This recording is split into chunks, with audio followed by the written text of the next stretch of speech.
Blackhawks, but he is a late scratch because of an illness. So Arvid Soderblom will be the starter between the pipes for Chicago. He's coming off a 22-save shutout in his last start against the Utah Mammoth. His first career NHL shutout, might I add. And then in net for the Vancouver Canucks is Nikita Tolopilo. He's 0-2-2 in his last 4 starts. A little surprising the Canucks aren't going with Kevin Lankinen, who's got a 4-1-0 record, 2.37 goals against average, and a .921 save percentage in 5 career starts against the Chicago Blackhawks. All right, quickly, tonight's injury report is sponsored by Illinois Bone and Joint Institute. Injured after hours, they've got you covered with access to their clinical team beyond regular clinical hours. Learn more at ibji.com. Wyatt Kaiser is off the injury list for the Blackhawks and is returning for the first time since February 4th with a lower body injury.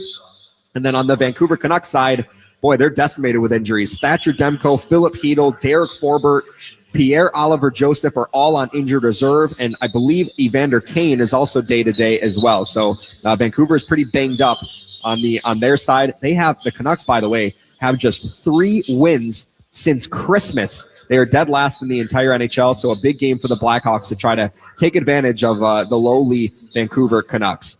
All right, we got to get to a pregame ceremony. So that's going to do it for the FanDuel Sportsbook Chicago Blackhawks pregame show. John Weideman and Steve Conroy have the call coming up next. You're listening to Blackhawks Hockey on 720 WGN. What do the Blackhawks and United Airlines have in common? The next generation has arrived, and the future looks bright. New planes are joining the United Airlines fleet every week, decked out with Bluetooth connectivity, screens and power at every seat, and bigger overhead bins to fit everyone's carry-on. Book your next trip on the United app or United.com today. United Airlines, proud to be the official airline of the Chicago Blackhawks. The NHL is officially back, and right now, new FanDuel customers can bet $5 and get $300 in bonus bets if you win. Put your first bet in the back of the net on FanDuel, America's #1 sportsbook and official partner of the Chicago Blackhawks. Must be 21 or older and present in Illinois. First online real money wager only. $5 first deposit required. Bonus issued as non-withdrawable bonus bets which expire 7 days after receipt. Restrictions apply. See terms at sportsbook.fanduel.com. Gambling problem? Call 1-800-GAMBLER. Hey, it's Jeremy Roenick here. Let's be honest, not every beer fits every moment, but Yuengling, they've got options. You want bold and rich, classic and smooth, light and crisp? They've got a beer for everyone's taste. Traditional lager, light lager, flight, black and tan, each one brewed with real quality and nearly 200 years of family tradition. So whether it's post-game, pre-game, or no game at all, there's a Yuengling for every taste. Yuengling, legends stand the test of time. DG Yuengling is on Pottsville, PA. This year, get moving again. That's what Joint Relief Institute helps hundreds of patients do every day. Imagine how life would change if you could just move around pain-free. Life is demanding enough. Don't let joint pain slow you down. You may have heard of the Joint Relief Institute before, or they're new to you. Either way, this is an effective treatment option you should know about. If knee or shoulder pain from osteoarthritis or just years and years of wear and tear are slowing you down, Joint Relief Institute offers real relief. They use advanced digital imaging to pinpoint precisely where tissue is broken down, then place a joint lubricant into that exact spot. It's fast, it's easy, non-surgical. It's like adding a cushion to every step. Best of all, it's covered by Medicare and most insurance plans. Get relief today. Call Joint Relief Institute at 708-888-0000. 708-888-0000, as in zero pain. Move better. Live better. Summer is just around the corner, and now is the time to start planning your next golf trip to Tullymore Golf Resort. With 36 championship holes, incredible lodging options, and delicious dining, Tullymore is Michigan's top stay-and-play golf destination, just over 3 hours north of Chicago. Build your custom stay-and-play golf trip to Tullymore. Start your trip with just a click at TullymoreGolf.com. That's TullymoreGolf.com.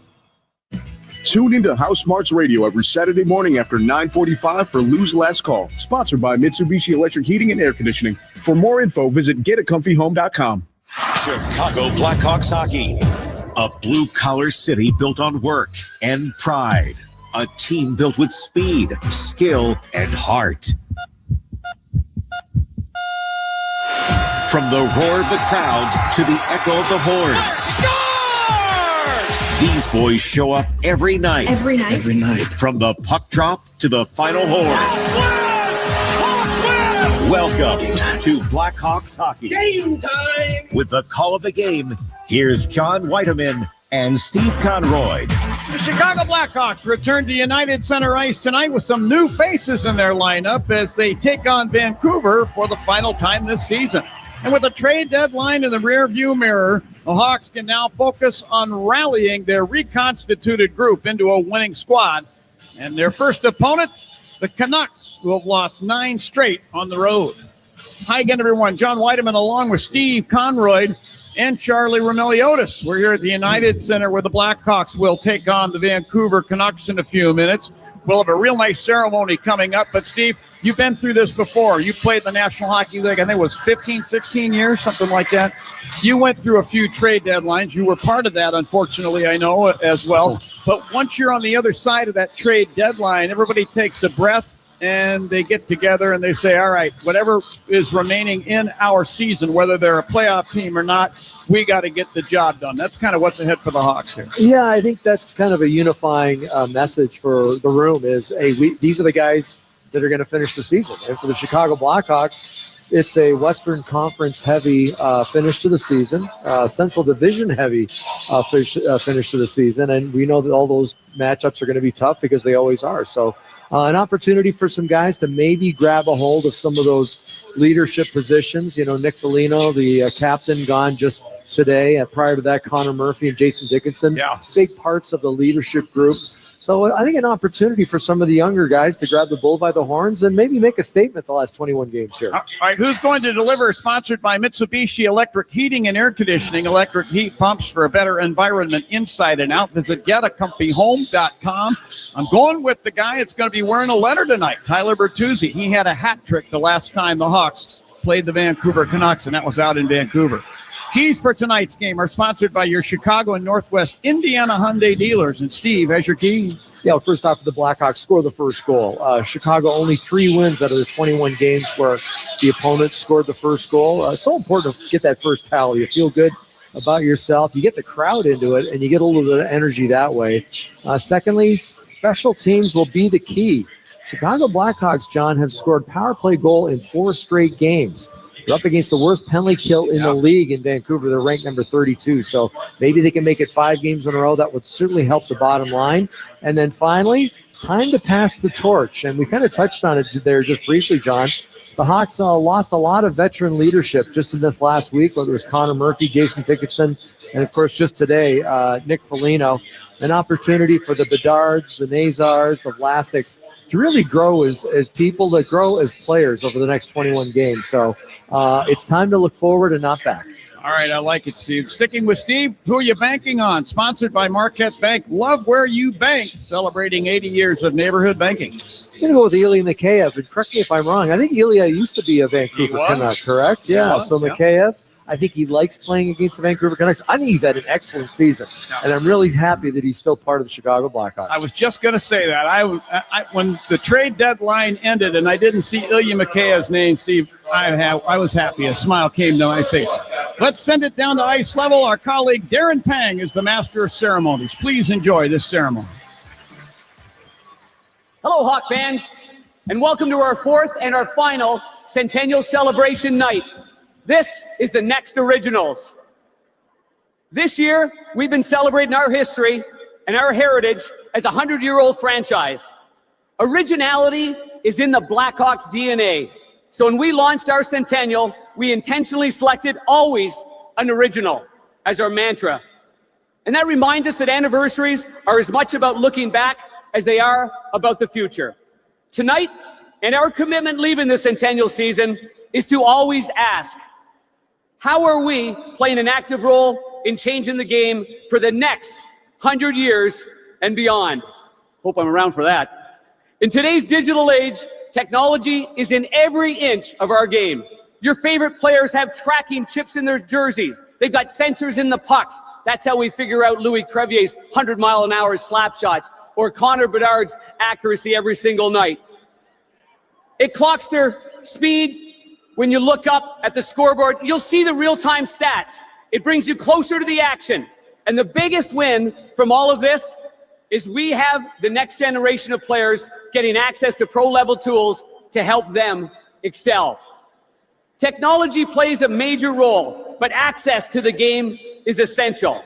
Programs like the Little Blackhawks or floor hockey that many of our current players have attended and helped with are giving kids entry to affordable hockey both on and off the ice. And as we celebrate 100 years, let's also recognize what players of the past have done to grow this great game. Stan Mikita and the hearing impaired hockey schools of the past. Nice picture on the video board of Stan Chris Chelios and Jeremy Roenick and their great hockey school on the south side. Attaboy JR and Chelly, those are some great times. And of course, the Blackhawks and their summer hockey camps that I worked at with so many other alumni from the Blackhawks.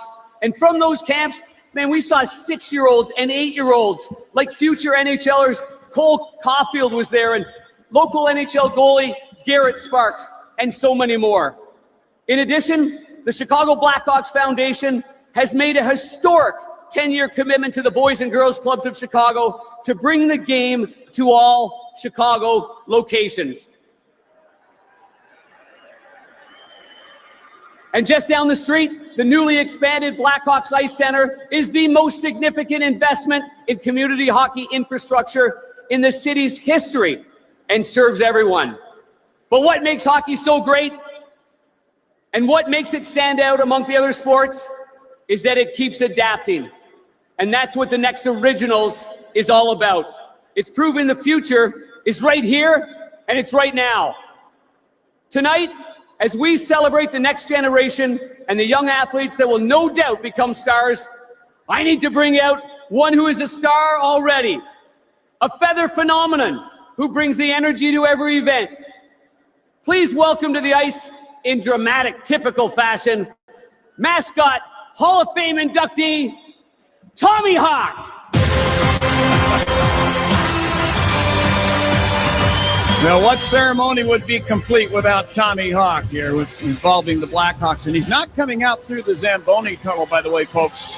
He is being lowered from the United Center rafters with the spotlight on him. He does a little flip through the air. He's probably, what would you say, Steve, 50 feet above the ice right now and going through his histrionics, entertaining the folks? He's used to heights.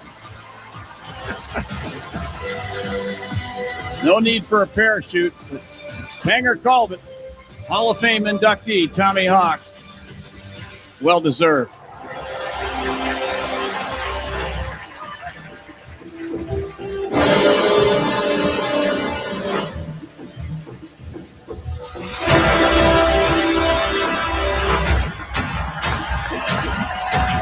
And now Tommy Hawk is going to take a little skate, stop over the center ice circle.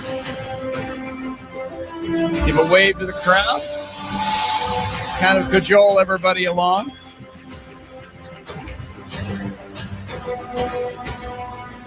Attaboy, Tommy Hawk. Every dream in this game starts the same way.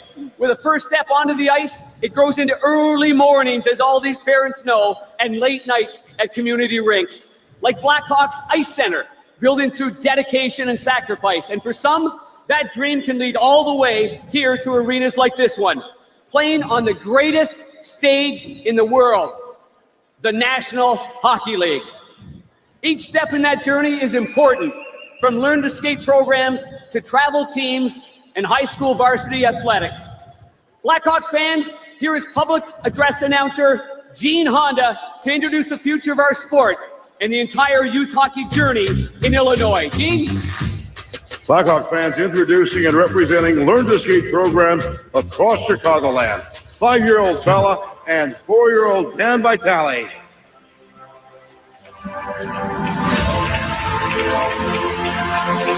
So you heard Bella and Danny Vitale. This is Kaylee Chelios' children, and Kaylee is helping them out onto the ice. Hope somebody's snapping some pictures there. Great photo op. Another little guy being escorted out onto the ice by Tommy Hawk. He won't need that hand in a few years. From the Chicago Jets, 6-year-old Finn Kennedy. Young Finn Kennedy. There you go, Steve. There's a kid with a stride, eh? Look at that. Looks like Jonathan Taves. My team, 8-year-old Jacob Chapman. Jacob Chapman from Wilmette. He can go. He's got the celly involved in his skate. Also for the Wilmette Junior Champions, my team, 8-year-old Oliver Nelson. Oliver Nelson with some long strides. Looks like a river skater, eh? Representing the Northwest Chargers Sport Division, 9-year-old Grayson Ferguson. And now they're all doing the cellies as they come out. This Grayson representing the Puerto Rico Ice Hockey Association, 10-year-old Rowan Keene. Rowan gives a high five to Tommy Hawk as he goes by. 11-year-old Charlie Hahn. Charlie Hahn, young lady with the mission. And great skater. Look at her go.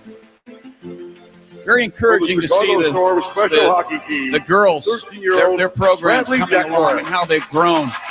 Nothing better than watching girls play hockey, whether it's the Olympics or your local rink. It's just fantastic. They've really embraced this sport.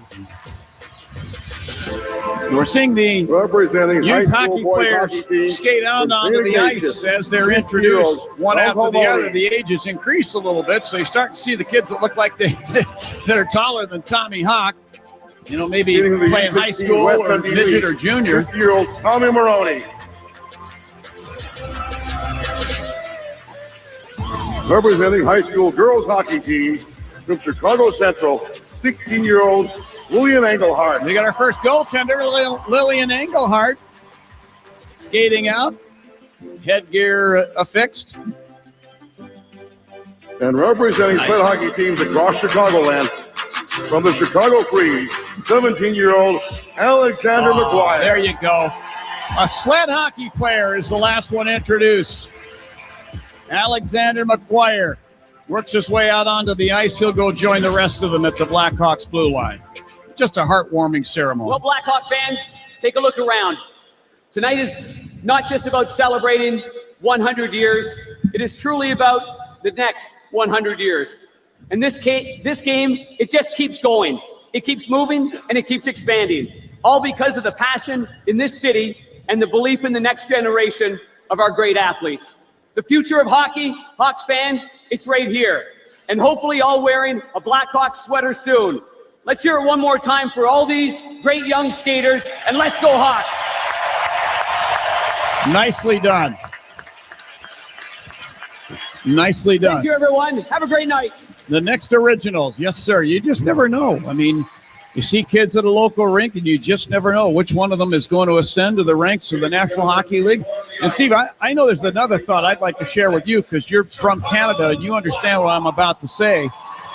Every guy I've ever talked to that's played in the NHL that has been any kind of a player, I ask them, were there kids that you grew up with that were better hockey players than you?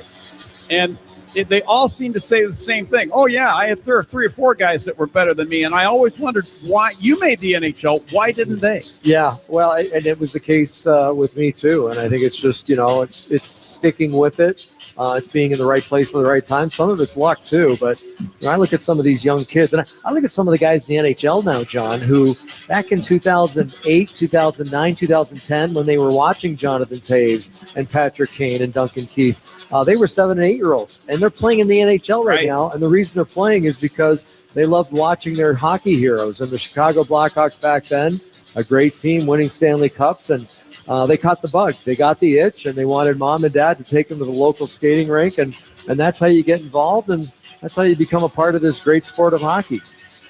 A real nice moment here at the United Center as both teams have come out onto the ice, the Canucks and the Blackhawks, and the Blackhawks have taken their turns, lined up along the blue line, right beside the kids, one beside the other. That's really, really cool. What a great ceremony.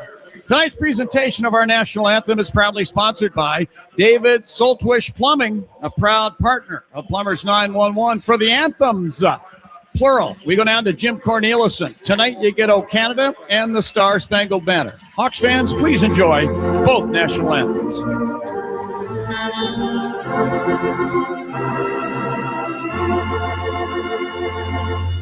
Oh, Canada, our home and native land, true patriot love in all of us command. With glowing hearts we see thee rise, the true North strong and free. From far and wide, oh Canada, we stand on guard for thee. God keep our land glorious and free. Oh, Canada, we stand on guard for thee. Oh, Canada, we stand on guard for thee.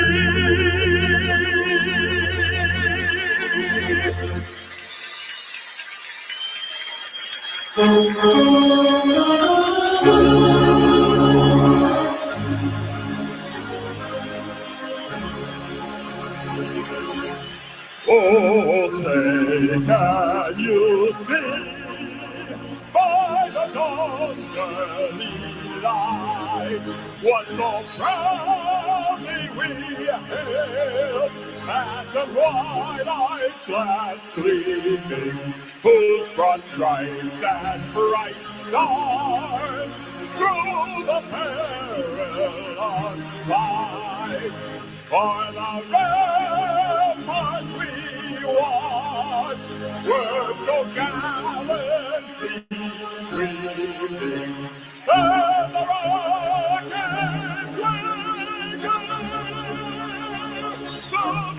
bursting in air,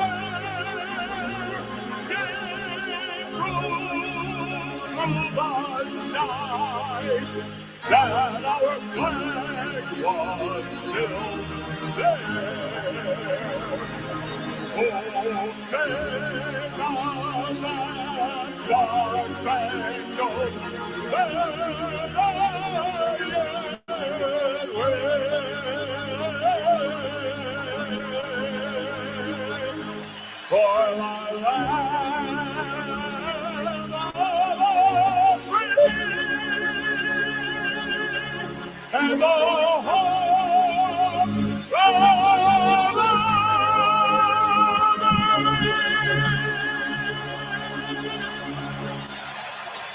Great to come back home and hear that.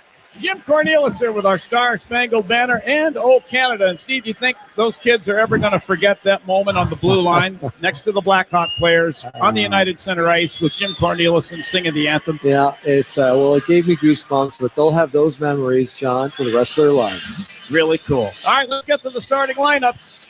In goal for the Vancouver Canucks, he's never faced the Blackhawks. Nikita Tolopilo.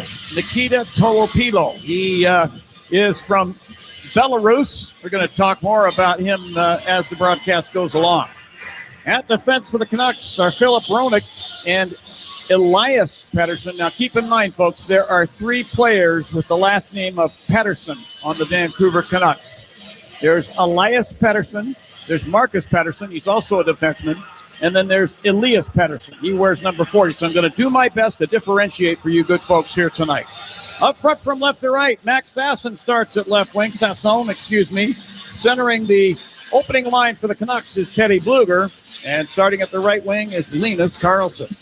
For the Blackhawks, it's going to be Arvid Soderblom in goal in his career against Vancouver, 0-2-0. But he's coming off of that tremendous performance in Utah. We'll see what he does here tonight. At defense are Sam Rinzel, and welcome back Wyatt Kaiser. Up front from left to right, Andre Burakovsky starts at left wing. Centering the Hawks' opening line is Connor Bedard. Starting at the right wing is Ryan Green. Referees this evening, are Stephen Hiff and Wes McCauley, and the linesman Kyle Flemington and Julian Fournier. This is the third meeting of 3 this season between the Blackhawks and the Vancouver Canucks. Each team won a game in the other team's building. So I guess this is the rubber game of the season series, if you will. Real nice ceremony, Steve. Looks like we got a pretty full house in here tonight. So they're going to see, I believe, some exciting hockey as soon as the lights come back on. Friday night in Chicago. Yeah, the weather's warming up. Spring fever is, I think spring is just around the corner. I think we spring forward this weekend, John. We lose an hour of sleep on Sunday. We do. But that'll be exciting. That means you get closer to spring and summer. There are the lights. There we go. All right, down to center ice. Bluger from Riga, Latvia, facing off with Connor Bedard. And I'm not exactly sure what Bluger is pointing to on the ice, so maybe some debris over the center ice faceoff dot. Now we're ready. So here we go. Hawks and Canucks set to begin. Wes McCauley, one of the game referees, has them at center ice. Poised to drop this puck to get her going. Momentary delay here. The penalty timekeeper bench, the man sitting behind the desk with his hand in the air. And now he points to center ice. Let's get her going. All right, Bluger against Bedard. The drop of the puck. We're underway in the Canucks control. And right away, Pettersson steers the puck ahead. This goes down into the Hawk zone. Wyatt Kaiser behind the net. Run into the boards by Bluger. Leaves the puck for Sam Rinzel. To Connor Bedard on the right wing side. He lost his footing as he turned right, but he bounces back to his feet still with the puck. Through center ice and over the Canuck line. Had it poke checked off his stick to center. Wyatt Kaiser collects the puck and flips it down the boards and in behind the Canuck net. Tolopilo stopping it there for Philip Hronek. Second leading scorer on this Canuck team. Shot it ahead to center ice. Bedard will gather it in and drop the puck back into the Hawk zone to Louis Crevier standing between the circles as the Hawks are in a line change. Talking to some of the Vancouver Canucks people, they think Philip Hronek may be the most consistent and best player that the Canucks have had this year. Watch number 17, the defenseman on the back end. Now he shot a pass ahead. This deflects down into the Hawk zone to the right wing corner. Elias Pettersson run off the puck by Alex Vlasic. Hawks Frank Nazar in the left wing corner. Corrals the puck and skates it out. Has it in the skates. Kicks it ahead to center ice. Ryan Donato there. Dumps it off the left corner board. Bounces hard to Donato there. She just scored! A tremendous play by Ryan Donato. He shot the puck off the end boards where the Zamboni would enter and leave the ice. And the puck ricocheted out ahead of the Canuck net, and he raced behind the Canuck defense, grabbed the puck, put it in behind the goaltender, Tolopilo. It's 1-0 Hawks. And with that goal, it's time to break out the Bandito. Celebrate every goal this season with El Bandito, Yankee Tequila, and John, you called it perfectly. Just a heads-up play by Donato. Gets it in, gets on his horse, and gets to that puck first. He beat the defenseman Wielander, who's not exactly slow back there. And I love the patience on the play, too, to drag it across in front of the netminder, wait till the last second, put it in with a backhand. And that was one of the keys tonight, score the first goal. And check that off, the Blackhawks have. For Ryan Donato, that's number 14 on the season. The goal 108 into the contest. Back in the Hawk zone, here's a long shot by Bluger from the right point, blocked in front. Puck taken back by the Canucks. And Jake DeBrusk tosses it in behind the net. Matt Grzelcyk winds it up the right wing side, but not out of the zone. Held in momentarily at the point. A young man named Victor Mancini. Now the Hawks attack into the Canuck zone. A shot from the high slot by Mikheyev is into the glove of Tolopilo, and he'll hold on. A good play by Tyler Bertuzzi, who seems to have some pretty good games against these Vancouver Canucks. 4 goals in the 2 games he has played, and just pushes the defenseman back a little bit, drops it back to Mikheyev. And Mikheyev with a nice shot on goal, and an important save for Tolopilo because the first shot on net ended up in behind him. It was a goal. He felt the puck there, though, and made a pretty good glove save. Now Evander Kane will take this next face-off against the Hawks' Frank Nazar. A couple of number 91s facing off, circled to Tolopilo's left. 1-0 Hawks. Evander Kane was a healthy scratch in the last game. Now in behind the Canuck net. Landon Slaggert works the puck free. Andrew Mangiapane in his Blackhawks debut had the puck but pushed off of it, and the Canucks come up ice. Tom Wielander into the Hawk zone down the right wing side. He is hit by Ethan Del Mastro, Blackhawks defenseman. Puck goes behind the net to Crevier. Put it around to Mangiapane along the right boards. Wedged off the puck. Canucks get it back. Vilander from the right circle. Fires. They score. This deflected off of one of the Canucks in front of the net. I believe Drew O'Connor. Yes, sir. And the Canucks have tied it at 1 with 17:52 left in the first. Well, Vancouver Canucks just trying to get traffic in front of the net. There was a couple of white jerseys, a couple of Blackhawk defenders, too. Unfortunately, they weren't able to handle the stick. Well, they had numbers back, but they weren't able to take the stick of Drew O'Connor. And it looked like Mangiapane was in the vicinity, but didn't take the stick. And as a result, I don't think there was a heck of a lot Arvid Soderblom could do on that play. And as you mentioned, John, Arvid was working on a shutout from his last game, but a little over 2 minutes into this first period, Vancouver scores their first goal. Well, for Drew O'Connor, a New Jersey native, that's number 15 on the season from Vilander. 1-1 the score as we rejoin the play. Sasson down the left wing Hawk zone, drops it off to Bluger, left circle, he'll fire. This kicked away by Soderblom, and then Sasson tried to wrap around, and that was stopped by Arvid Soderblom with the pad and the glove. They're getting a little loose in the Hawks end. You know, that's an important save, John, because you're right. All of a sudden, it seems like Vancouver's got a little bit of energy off that goal, and Sasson, as you mentioned, the wraparound from behind. Always a tough goal, always a tough save for a netminder. He's making a stop on one side of the net. He's got to push from his right, get to his left, and he put that pad down flat, and that was important, and that was a big part of the reason he stopped it. Oliver Moore facing off with Elias Pettersson. Pettersson wins the draw. Canucks get it, and a shot from the high slot by Z. Bouillon. He scores. 2-1 Vancouver. We've had 3 goals in the span of just over 2.5 minutes. Actually, Jake DeBrusk is going to get credit for this goal.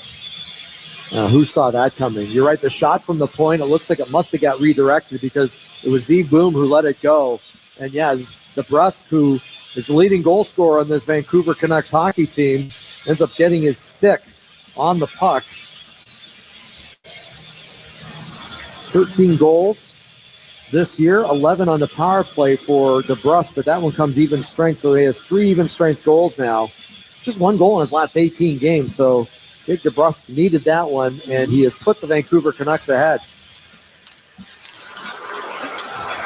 So that goal at 2:32 of period number 1. 2-1 Vancouver as we rejoin the play. Soderblom to the puck behind the net.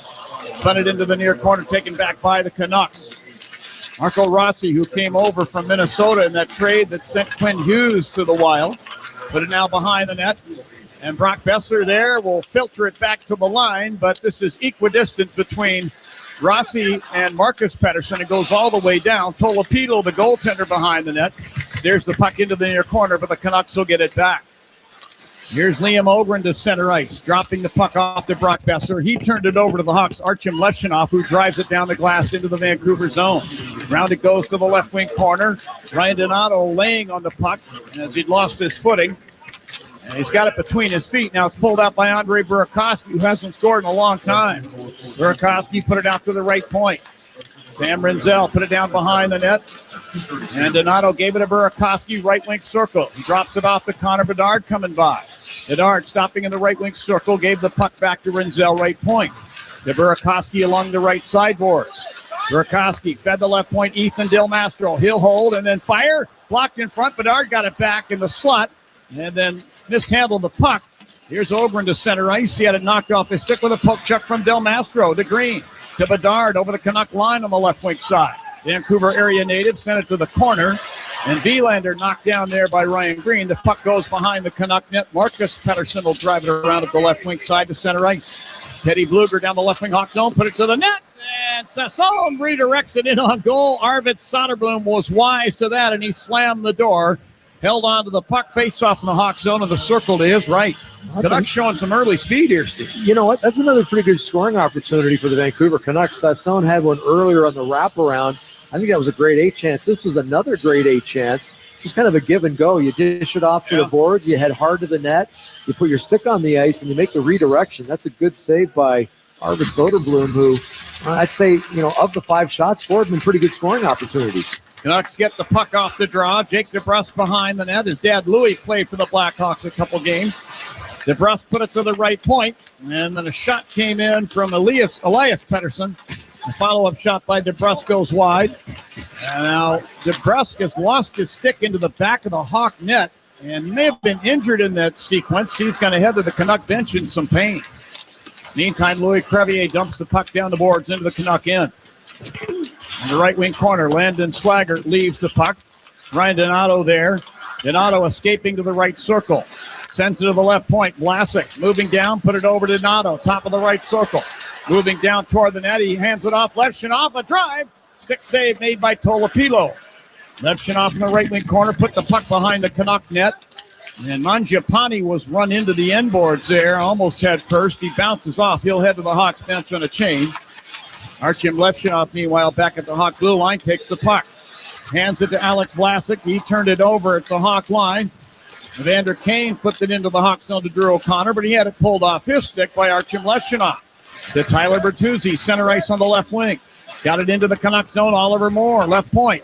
Put it down to the left wing corner. Bertuzzi tried to center the puck. Came free to former Canuck Ilya Mikheyev. To Oliver Moore in the left circle. He makes a back pass, but this misses Matt Grzelcyk and goes down.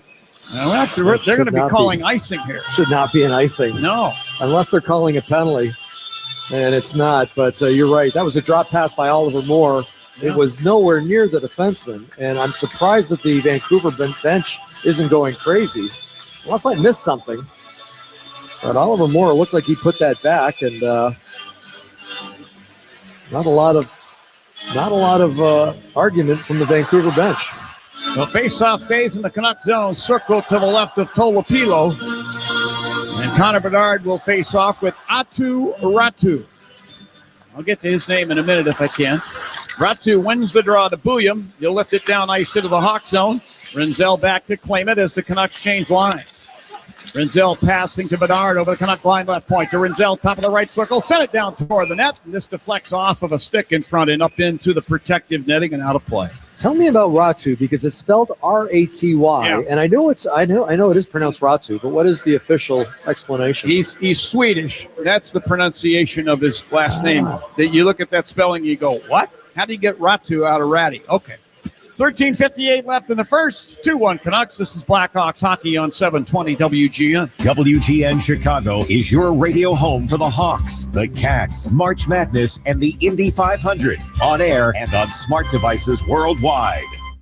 Hey, Chicago Blackhawks fans! I know you'd do anything for a win on game day and an ice-cold Bud Light. Because whether you're tailgating in the parking lot or parked on the couch, sitting on your lucky stool at the bar, or standing in the fan section all game long, a win isn't a win without the clean, crisp taste of Bud Light. And there's nothing easier to enjoy than that. Bud Light. Easy to drink, easy to enjoy. Enjoy responsibly. Anheuser-Busch, Bud Light Beer, St. Louis, Missouri. Jiffy Lube's quick, quality 15-minute oil change service will have your car ready before you know it. It's so fast, you'll find yourself saying, already ready? Even now, after I just told you, you'll still be surprised at how fast and efficient it is. Plus, Jiffy Lube does more than just oil changes fast. They'll take care of the preventive maintenance your car needs to keep running smoothly, like free fluid top-offs, battery checks, and more. All in a jiffy.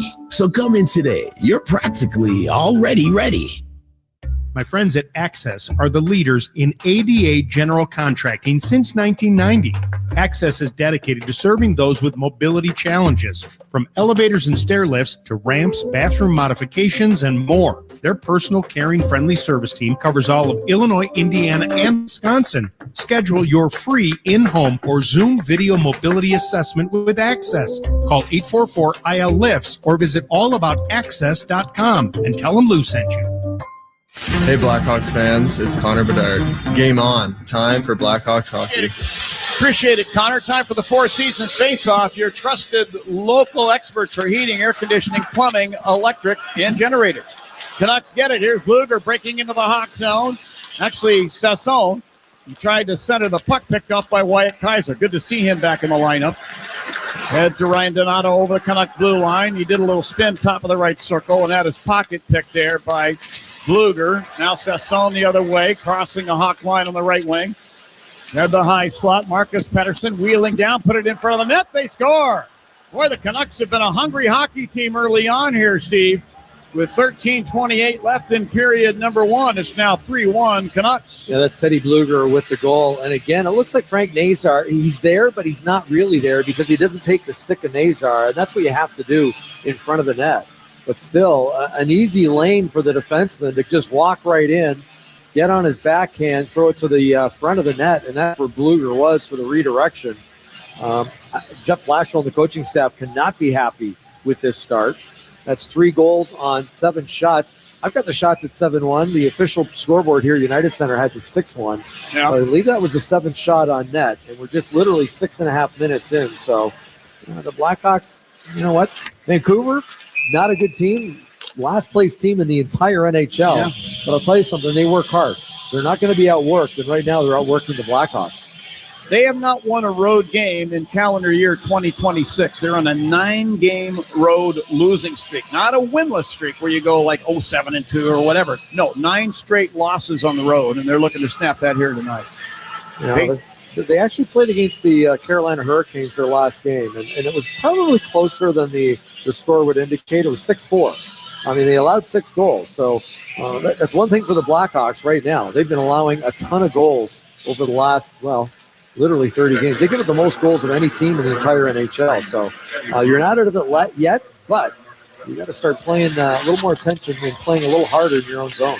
We'll find out if one of your keys comes into play as the old equalizer. Blackhawk power play against the Canucks penalty kill. We'll see. Ryan Green enters the Canucks zone, left wing side to left off high slot. Moves it top of the right circle. Connor Bedard whips it deep slot. Grizzlick, long wrist shot. Looks like Tolopilo got a stick on it, knocking it wide, and here the Canucks the other way. Brock Besser to center ice on the left wing. North Dakota product spins the puck into the Hawk zone, but Grizzlick took it away. Over to Green, then to Bedard. Over the Canuck line, left point. Andre Burakovsky, no goals in his last 14. Takes the puck to the right wing boards and centers. This is picked off by the Canucks. And Liam Ogren will skate the puck up the left wing to center ice in front of the benches and dump it into the left wing corner. Hawk zone. Ethan Del Mastro back to take it behind the net. He'll stop and have a look as the Hawks change lines. Del Mastro holding the puck. Andrew Mangiapane back on the ice now. Del Mastro shot the puck ahead. Here's Mangiapane down into the Canucks zone. Left wing corner with some room. Racing behind the net to the right circle. Sent it out to the left point. This misses Del Mastro. Drew O'Connor racing to the puck in the Hawk zone. Pope checks it away. Del Mastro in the far corner. Takes a bump, but hands the puck down to Sam Renzel. And Andrew Mangiapane. New Hawk to center ice, front of the benches. Turned over the puck. Evander Kane of the Canucks will flip it down behind the Hawk net. And again, we'll get line changes. And if you're joining us late, Spencer Knight was probably supposed to get the start. He came down with a sickness. Arvid Soderblom in the net, and the backup goaltender is an emergency backup goalie, Caden Edwards, and I don't think we'll see him tonight. Here's McCabe taking a shot from the slot. That goes wide. McCabe got the puck back along the left wing boards. Put it out to the line, intended for Vlasic, but reaching in was Nils Höglander of the Canucks to work it free. Now the Hawks take it back at center ice. Oliver Moore into the Canucks zone, left wing side. Bertuzzi, left wing boards. To Vlasic, left point. Long wrist shot, deflects wide. Jake DeBrusk on the puck. We'll move it ahead to center ice. Elias Pettersson crossing the Hawk blue line. He's taken down. No penalty is called. The Canucks retain the puck, however. Höglander, top of the right circle. Put it to the left point. Marcus Pettersson. Now to Philip Roenick, who will fire from the right point. That deflects over the Hawk net. Here's McKay breaking to center ice with the puck. Hands it off to Bertuzzi at the Canuck blue line, but he's jostled by Philip Roenick. They were teammates in Detroit. Now the Bluger at center. He'll dump it into the Hawk zone, and Wyatt Kaiser will pull up with the puck behind the Hawk net. Stop, have a look, and allow the Hawks another line change. Kaiser steps out the near side of the Hawk net. Couple strides and a pass over to Leshinoff. Back to Kaiser. Kaiser left wing at the Canuck blue line. Flings it down the boards behind the net. Rolls around to the right point. Leshinoff flips it back down behind the net. Around to the left point to Kaiser. Send it down to Donato along the left boards. To Nazar, left circle. He'll take the puck and cut in behind the Canuck net around and drop it to the right wing corner. Leshinoff is there. And he tracks back to the right point, sent the puck down to the corner. Picked off by the Canucks. The puck is sent down into the Hawk zone. That by Elias Pettersson. Now the other way. Here's Donato into the Canuck zone. Firing from the top of the left circle. That goes high and wide. Nazar along the right wing boards. Battling with Bluger and Besser. Donato to the puck. Tried to fling it across the rink. Marcus Pettersson intercepts for Vancouver. Steps into the Hawk zone at the right point. Put the puck down to the corner. Matt Grzelcyk there will wind it up the left wing side to Burakovsky, who uses his skate to kick the puck out to Bedard, then to Green. Over the Canuck line to Burakovsky. With a high slot, Bedard. He'll take the puck and carry over to the left point. Got some room, carries back through the high slot. Bedard with a shot. Stopped in front, rebound, and a shot from Green. That's turned out of there by Tolopilo. Then the puck taken by Ogren. Sticks it off the glass into the Hawk zone. Besser tried to center from the right point. That's picked off by Del Mastro, who put the puck behind the Hawk net. And Grzelcyk will move it up the right wing side. Burakovsky with a lead past Del Mastro into the Canuck zone down the left wing. Stopping along the half boards. He'll flip it down behind the net. Round it goes to the right wing corner. Landon Slaggert there. Sticks it back around, ends up in the near corner. And Bedard trying to pull it out of a pile in the left wing corner. Slaggert doing some work, but now Bedard's got the puck. Carries behind the net, moves it out to the right point. Rinzel. The Kaiser left point. Back to Rinzel, high slot. Side steps a hit and then fires. That's stopped in front of the net. Battle for the puck. Can get it. And it's moved to the far side of the rink. Evander Kane will flip it across the rink into the Hawk zone. O'Connor runs into Kaiser as the puck goes to the right wing corner. Kaiser there to spirit it out. Then O'Connor took it back, and he lost the handle behind the Hawk net. Oliver Moore put the puck away to the far boards. The Canucks get it back and then give it back. Rinzel's got the puck in behind the Hawk net, and he's content to hold it for a minute as the Hawks try to complete a line change. Rinzel passing it in to Moore. He's over the Canuck line, fights through a check, hands it to Bertuzzi, left circle, back to Moore, put it to the slot, a shot from McKayev, they score! Well, that was all because of hard work and effort on the part of the Blackhawks. The three forwards involved in that play never gave up on this rush.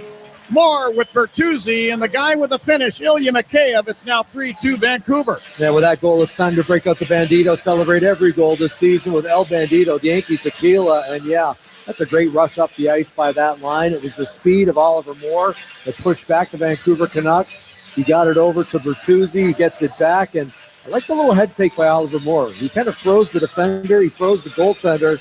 He gives it to Mikheyev, who has a wide-open net, and yes, the man who once played for the Vancouver Canucks scores again against his former team, and he gets them to within one. Well, the goal, 12:01 of period number one, and we're going to get a whistle on an offside call at the Canuck blue line. 7:49 left in period number one, and they're going to keep it right here. This is going to be called icing instead, so we're down to the point where we could take another TV timeout, but we won't be. Face-off will come down to the Hawk zone instead. Draw one by the Canucks. A long shot from the left point. Off the stick of Marcus Pettersson, goes wide. Vlasic the other way. Over the Canuck line down the left wing. Sends the puck in front. Marcus Pettersson steers it out of there. Marcus Pettersson along the left boards. Passing it ahead to Jake DeBrusk at center. He flips it into the Hawk zone. Ilya Mikheyev took it away. Quick pass ahead to Tyler Bertuzzi. Left wing circle. Canucks zone to Ryan Green in the slot. Try to get a wrist shot away. He had the puck stripped out of there. And the other way comes Linus Karlsson to center ice. Karlsson dumping the puck to the right wing corner Hawk zone. Grzelcyk works it free to Bertuzzi and company. Then ahead to Teuvo Teravainen. Then to Matt Grzelcyk at center ice on the right wing, front of the benches. He backhanded down behind the Canuck net. Tolopilo put it away to the left wing boards.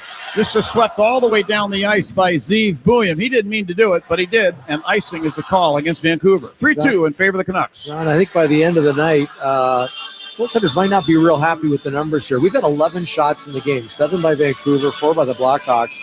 We've seen 5 goals. So that's basically 1 goal every 2 shots, and I'm sure things will settle down just a little bit. But right now, some loose coverage and some pretty good scoring opportunities for both squads. Been entertaining for the fans. Great. I'm all for goals. Draw one by the Canucks. Buium will grab it, flip it through the air down into the Hawk end. It's quickly taken away by Levshunov. And a pass ahead for Nazar's off his stick into the Canuck zone. And now quickly Sasson passing it over. Carlson will move it ahead, intended for Victor Mancini into the Hawk zone, but he couldn't get to the pass. The other way come the Hawks. Grzelcyk with a lead pass up the left wing for Teravainen into the Canuck zone. He is bumped off the puck behind the Canuck net by Elias Pettersson, who then put it up the near boards, picked off by Donato, who steers it back in behind the Canuck net.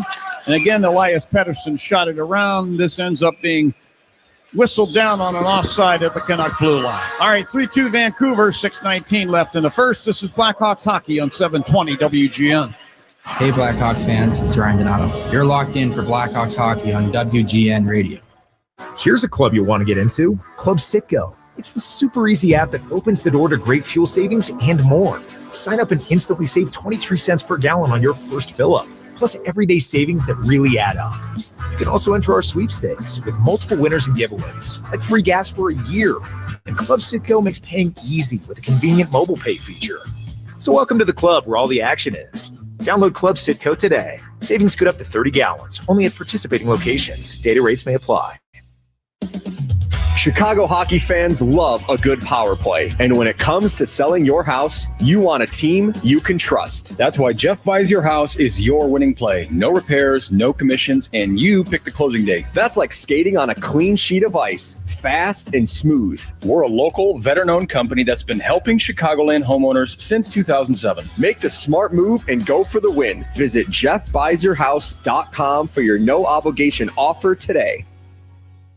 At Motorworks in Barrington, 6 iconic brands come together to meet all your automotive needs. From BMW and Mercedes-Benz to Cadillac, Porsche, Honda, and Infiniti, their showroom offers an unmatched selection. Whether you're shopping for a new or pre-owned, or simply need trusted care for your current vehicle, Motorworks has you covered. Visit today and see why Chicagoland drivers have trusted Motorworks in Barrington for decades. A proud member of the Mergado Automotive Group. Motorworks.com. Hey, Chris Chelios here. It's time to break out the Bandito. El Bandito Yankee Tequila. So smooth, it's criminal. Break out the Bandito, baby. We're trying Chris, and Monday Night Hockey is coming to the United Center. Join us this upcoming Monday as the Utah Mammoth are in town for a Central Division rivalry game.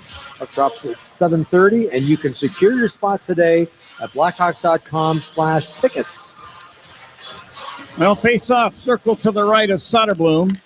And this will tumble over the stick now of Bulliam at the left point in the Hawk end. The puck ends up down in the Canuck end. Zeev Bulliam back to get it. He's from San Diego, California, kind of like Chris Chelios. And played his college hockey at University of Denver. Won a 2024 D1 championship with the Pioneers. That's a great program out there in Denver. Here's Ryan Green entering the Canucks zone. Drops it at Bedard, and he'll fire from the top of the left circle into the breadbasket of Tolopilo, and he'll hold on to it there.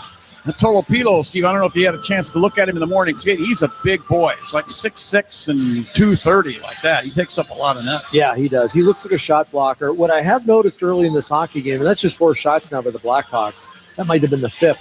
He tends to overslide at times, and that's sometimes when you get a new goalie to the NHL, you get a little, maybe over-aggressive is the correct term. So if the Blackhawks can maybe get to some of these rebounds, some of these loose pucks, he could be out of position. As we rejoin the play, Canucks zone, Oliver Moore, left corner, tried to center the puck. Ratu of the Canucks knocked it free. Mangiapane now takes it back along the right board. Gave it a Levshun right point. He snaps the puck down behind the net. Landon Slaggert pins one of the Petterssons into the inboards. Puck comes up the slot. Right there is Levshun. Backing up to the right point, moves it left point. Grzelcyk shot from there. Ends up in the skates of Slaggert in between the circles. And now we get a whistle and a stoppage and our first penalty of the game. Should be going against Vancouver. I think interference, the call. Might have been on Mangiapane, against Mangiapane. Here's the official. Of course, that's the great Wes McCauley, who doesn't mind adding a few histrionics to his penalty calls. And that was against Atu Ratu. So the forward in front of the net trying to help out this defenseman ended up interfering with, and I believe it was Mangiapane. So this red-hot Blackhawks power play, who we mentioned earlier, has scored in 4 consecutive games. The power play has scored in 4 consecutive games, actually 5 of 6 games too. So they've been on a little bit of a roll. They'll get their first opportunity here tonight. Have to be a little bit careful, however. Vancouver pretty good when it comes to scoring the shorthanded goals, even though they're last place in the NHL on the penalty kill. Hawks 2 for 4 against the Canucks in the season series. Draw one by the Canucks, and Jake DeBrusk will fire it all the way down. Soderblom stopping the puck behind the net. And Sam Renzel back to pick it up. This is a Sitco power play. Here's Frank Nazar into the Canuck zone, and we're going to get a whistle for offside. I mentioned it's a Sitco power play. Score savings on every fill-up with Club Sitco. Download the app now to start saving. Well, they called that offside. I thought Frank Nazar took that in stride, and he was well onside. But did I? Maybe there was somebody else on the play who might have got in a little earlier. For the Blackhawks, mentioned 4 straight games and power play goals in 5 of the last 6. That was coming off of a 10-game stretch where they were without a power play goal. So they retooled a couple things.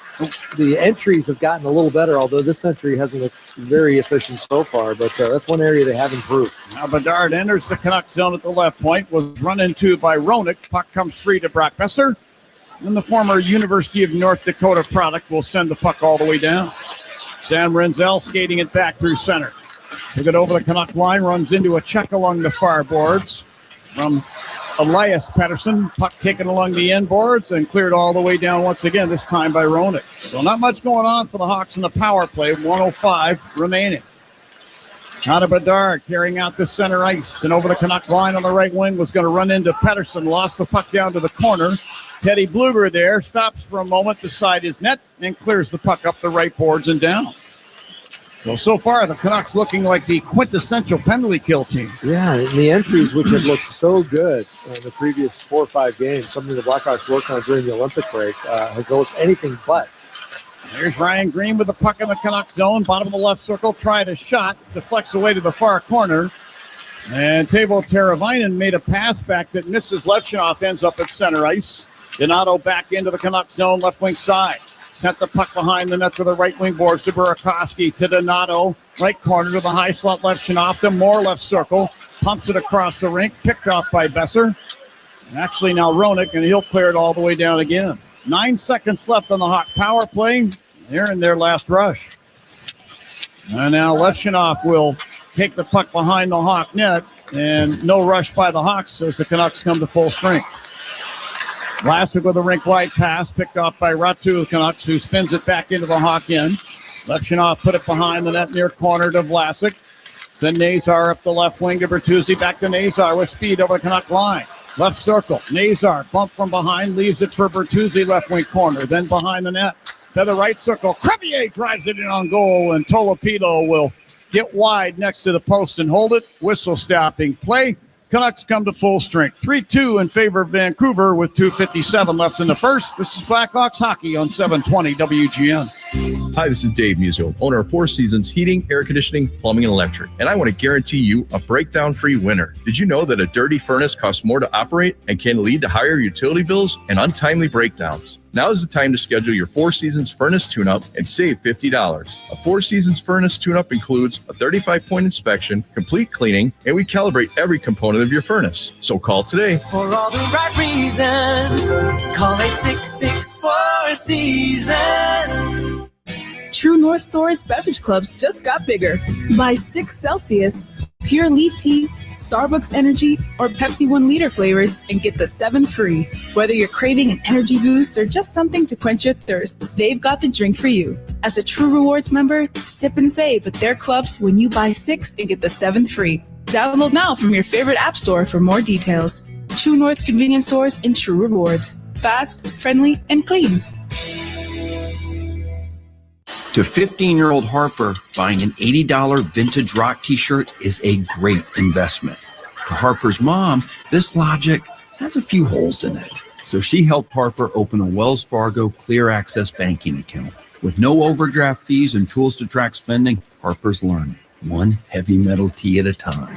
However you make money work, Wells Fargo can work with that. Terms apply. Visit wellsfargo.com/deposit disclosures for fees and details. Chicago wakes up with me, Bob Surratt, and the morning crew, 6 to 10. Now, back to the Hawks. Hey, thanks, Bob. And this season, the Blackhawks are excited to partner with Kettle One and launch the Tribute Edition Blackhawks Centennial Vodka Bottle. All season long, fans can purchase the bottle at select retailers across Chicagoland. If you're with us at the United Center, be on the lookout for our custom chapter-themed cocktails served at the Kettle One Bar in Section 103. Must be 21 years of age or older to purchase. John Weideman along with Steve Conroy and Charlie Romelli-Otis here at the United Center. Happy to have you along. Hawks trail 3-2 to the Canucks. Now Vlasic from the right point. Shot a pass across. Crevier now has the left point. Back to Vlasic, right point. The two defensemen playing there off points. And the puck shot in behind the Canuck net by Crevier. Canucks get it. Elias Pettersson put it in front of the Hawk net. It's taken away and swatted out of there by Burakovsky. Roenick at the right point. Moves it out to Elias Pettersson. He's known as Elias Nils Pettersson at the left point. He put the puck down to the left wing corner to Elias Pettersson. Now he turned the puck over. Crevier will bump it up the right wing to Green, Hawk line. To Bedard over the center ice circle, then over the Canuck line. Here's Bedard trying to make a drop pass. Picked off by the back-checking DeBrusque. He'll move it ahead to Höglander, crossing the Hawk line on the right wing. He got by Grzelcyk, but at the last second, Grzelcyk reaching around him, poke checks the puck away. But Vilander took it back right point, leaving it for Höglander. He'll flip it in front of the net. This hit a skate and pulled out of there by Landon Slaggert. Get a whistle stopping play as the Hawks net has become dislodged. 1:54 left in period number 1, 3-2 Vancouver. Yeah, the Blackhawks, it just seems, John, in the offensive zone, I know they've scored 2 goals. And the passing play between Oliver Moore and Bertuzzi and the Mikheyev goal, that was fantastic. But I just think they're being a little too cute, maybe a little too many passes. You know, sometimes, especially early in a hockey game, it's a good idea just to get the puck to the net. Nothing too fancy. If you build a lead, then you can maybe start making the extra play. But right now, I think that extra play is costing them. And they made an extra play literally 30 seconds ago, and it ended up in a shot on their own net with the turnover. Now the faceoff rolls out of the Hawk zone to center ice. And Victor Mancini back at the Canuck blue line. University of Nebraska at Omaha product. Put it into the Hawk zone. Drew O'Connor firing for the right point. This deflects wide. Lefshinoff in the far corner, passing up the right wing to Moore. Headman pass, Mangiapane over the line. Put it in front. Slaggert fires on goal. Kick save made by Tolopilo. But the whistle blows, and another Sitco power play coming up here for the Hawks. A hooking call will be made to the Canucks. Here's the official call. 24 Vancouver's got a minor for a hook. With Zeev Buum, who ends up taking the hooking call. The Blackhawks power play last time out, not very good.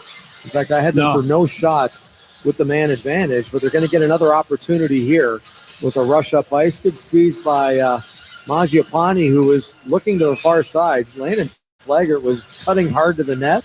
He got held up by Buum, so Slaggert draws the penalty, and the Blackhawks to the power play. So the draw circle to the left of Tolopilo. Hawks get control. Rinzel at the right point. To Teravainen in the right wing circle to Bertuzzi, right corner.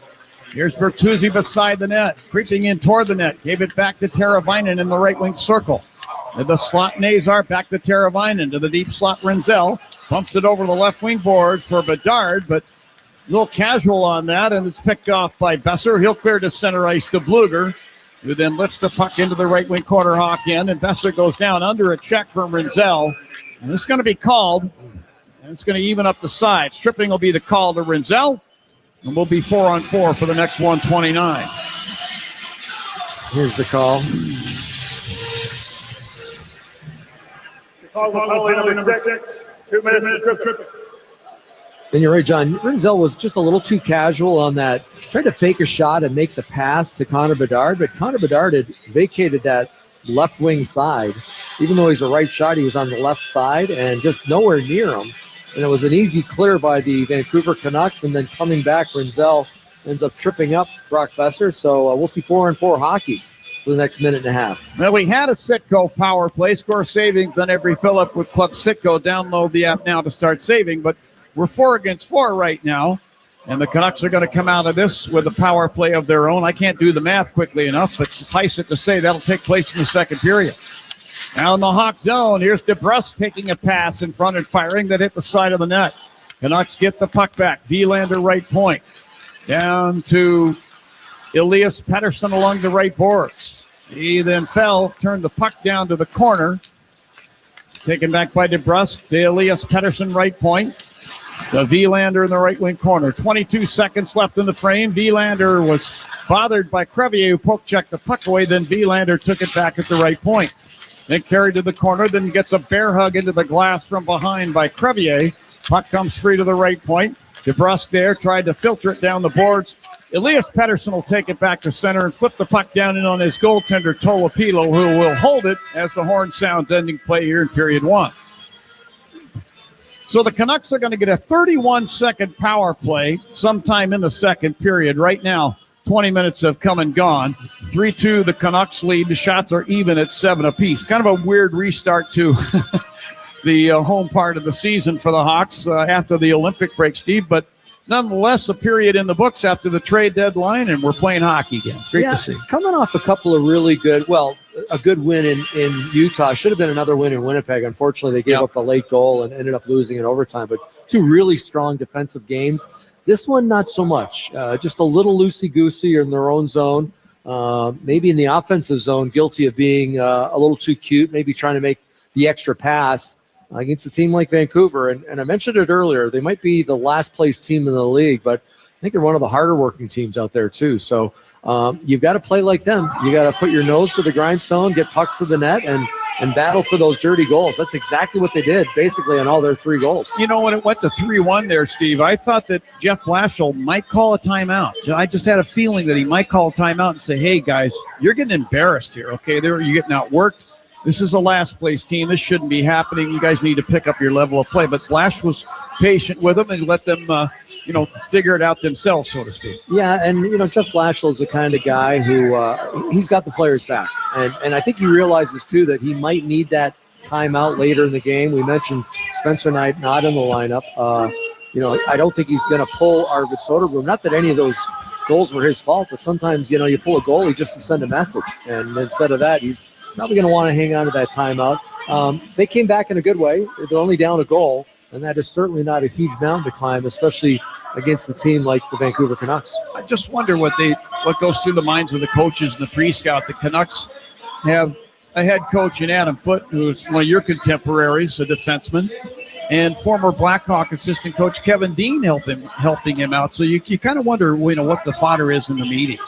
Yeah, I think they realize that they're not the most talented team in the NHL. They were sellers, the Vancouver Canucks, and if they're going to win, it's going to be on hard work and great goaltending. And the goaltending hasn't been there. They've been working pretty hard, but the goaltending has been suspect. They lead the league in goals against. So the Blackhawks, I think they do well just to, don't worry about the fancy game. Just worry about the grinding game. Worry about getting pucks to the net. Let's go down and join our guest. Ryan Donato has been good enough to join us here in the intermission. Ryan, thank you for coming along with Steve Conroy and myself. Now, you picked up that first goal. I got to ask you, because I watched the play and I described it from up here. From center ice, I'm watching you take the puck and fire it in to create that opportunity. Did that just materialize, or was that something that you just suddenly saw as you came up ice? I think it's always something that I look for. You got to study the rink a little bit, and, I'm kind of familiar with our ice and our boards. And I think, especially at the beginning of the game when the ice is fresh, the boards can be a little bit more bouncy. And, I got a good bounce off the end roll and, got lucky to get that one in. Well, that goal and that shot was the only shot the Blackhawks had over the first 10 and a half minutes. At the end of this period, though, their shots are 7-7. Just give us your thoughts, what you saw on the ice from your team. I think we were good. I think, obviously I think we could be a little bit easier on, possession, chipping pucks in and forechecking and grinding a little bit more. I think it's a little humid today, so I think the puck is bouncing a little bit more. I think the more simple we play, will be better for our game. I think we just got to be a little more grindy. Real quickly, Ryan, what do you think of the reconstituted dressing room now that the trades have taken place and you had to say goodbye to, in order, Nick Foligno, Jason Dickinson, and Connor Murphy, 3 guys who carried leadership roles? Yeah, I think those guys, were tremendous teammates and, examples of what, professional hockey players should be. It's definitely a big blow to our locker room, but at the same time, it's, opportunity for guys to set up. Every day is a blessing in this league. And, the relationships you make, over the years are probably some of the most important things and memories you carry on. And, it was a blessing to play with those guys for sure. Well, I think I speak for everybody on this day, as Ryan, that you're a guy that seemed like he could step into that kind of a role as a leader, too. Thank you for being with us in the intermission. Go get him in the second. Thank you, guys. Appreciate it. Thank you. All right. Ryan Donato, our guest. After one period, Vancouver 3, Hawks 2. Charlie Roumeliotis back and better than ever in Blackhawks Central. He's going to have a full intermission report for you, good folks. Then we'll have second period action, and the second period's going to start off at 4 against 4. It's going to make things kind of interesting, especially with that fresh sheet of ice. So Stick around. We got a good one. 3-2 in favor of Vancouver after one. This is Blackhawks hockey on 720 WGN. After the end of a good fight, you deserve an ice-cold reward. Modelo, the mark of a fighter. You've earned this rich golden lager with a crisp, refreshing taste. Because you know, the bigger the fight, the better the reward. You put in the hours, the energy, the tough labor. You are a fighter, and Modelo is your reward. Modelo, the mark of a fighter. Drink responsibly. Beer imported by Crown Imports, Chicago, Illinois. Hey, hockey fans, it's Charlie Romeliotis. If you're ready to upgrade your outdoor living space, look no further than TimberTech Decking and Railing. TimberTech is the #1 premium composite decking brand, and it's tough enough to handle anything. It looks just like real wood, but without the costly maintenance of a wood deck. It won't rot, warp, splinter, or peel ever, and it's backed by industry-leading warranties, so your deck will last season after season. Connect with a local contractor or visit free samples at TimberTech.com to see the TimberTech difference for yourself. TimberTech, everything wood should be. All my life, my mom sacrificed so much for our family. So when she needed a life-saving liver transplant and I learned I was a match, I didn't hesitate to be her donor. I was nervous for my mom, who would be facing it all in English, her second language. But thankfully, our team at Northwestern Medicine spoke Spanish, putting our family at ease and making the entire experience seamless. Top 10 in the nation for transplant volume, the team at Northwestern Medicine performed a living donor transplant. First, removing a portion of Francisco's healthy liver to then transplant to his mother, Dolores. Northwestern Medicine has saved the most lives through organ transplant in Illinois and its surrounding states. Now my mom's feeling better than she has in decades, and she's back to giving it her all. This time, on the dance floor at my wedding. Northwestern Medicine is committed to providing world-class care across Chicagoland, because what makes us better makes you better. Learn more at nm.org/transplant. Thinking about selling your home but dreading what hidden fees and repairs might cost you? Hi, I'm Tom Detlich with Granby Homes, and we're here to put your mind at ease. Our process is simple. You'll get our upfront, honest offer in hours. And the amount we offer is the amount you get, period. Grandview will buy your home as is. You don't need to fix a thing. And we even take care of any items you leave behind. When you sell to us, we can close in as little as 10 days. Get your no obligation offer at grandviewhomes.com today. For the lowest gas prices in Chicagoland, visit WGNradio.com/gas prices. Sponsored by your local Chevy dealers at ChevyDriveChicago.com. Time for a break. It's intermission time. That's a wrap. That's a wrap. Here's Charlie Romeliotis with your intermission update. 20 minutes is in the books here at the United Center, and the Blackhawks trail the Vancouver Canucks 3-2 through one period of play. Kind of a wacky first period. Defense felt optional in the first 20 minutes. Shots on goal 7-7. So we are at an even tie through one period of play. Time now to check out the odds according to Circa Sports Illinois. A goal was scored within the first 5 minutes of the game, and it was at plus 205 if you ended up getting on that. The Hawks also scored first at minus 125. 36th time this season the Hawks have scored first. That is tied for fifth most in the entire NHL.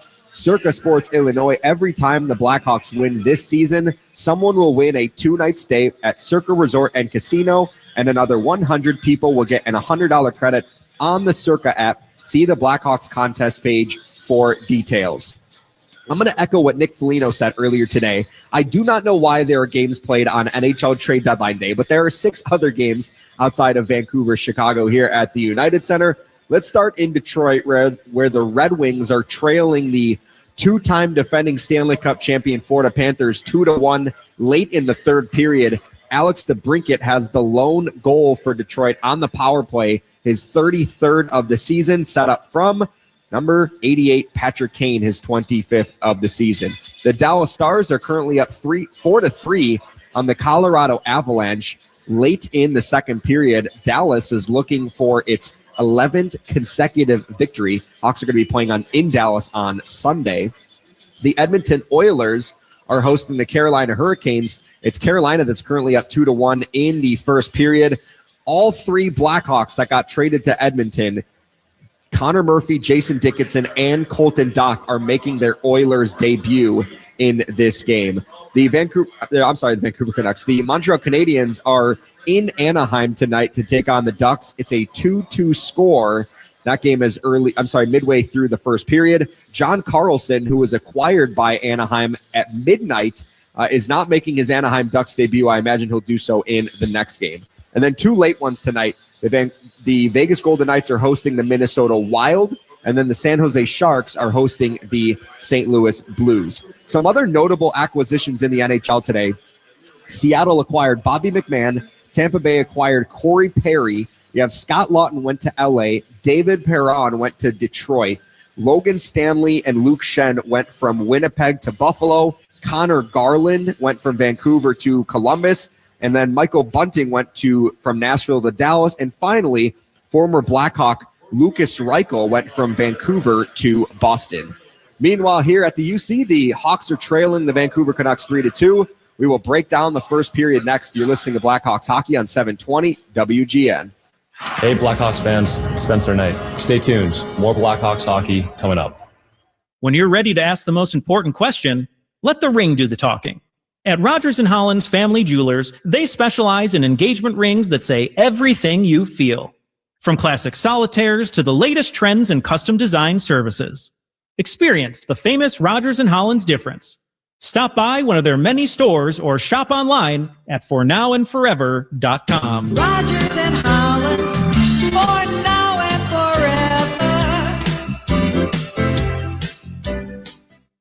forever. Hey, Jeremy Roenick here. You know, I played in an era that was tough, gritty, old school. But I got major respect for the next generation of hockey. The speed, the skill, the precision. That's what I see in Flight by Yingling. It's brewed by the oldest brewery in America, but built for today. 2.6 carbs, 95 calories, clean, crisp, real beer flavor without the heaviness. This is the light beer that keeps up with the modern game. Flight by Yingling, the next generation of light beer. DG Yingling & Son, Pottsville, PA. Do you use a Link EBT card to buy food? Please listen carefully. Rules for SNAP eligibility have changed.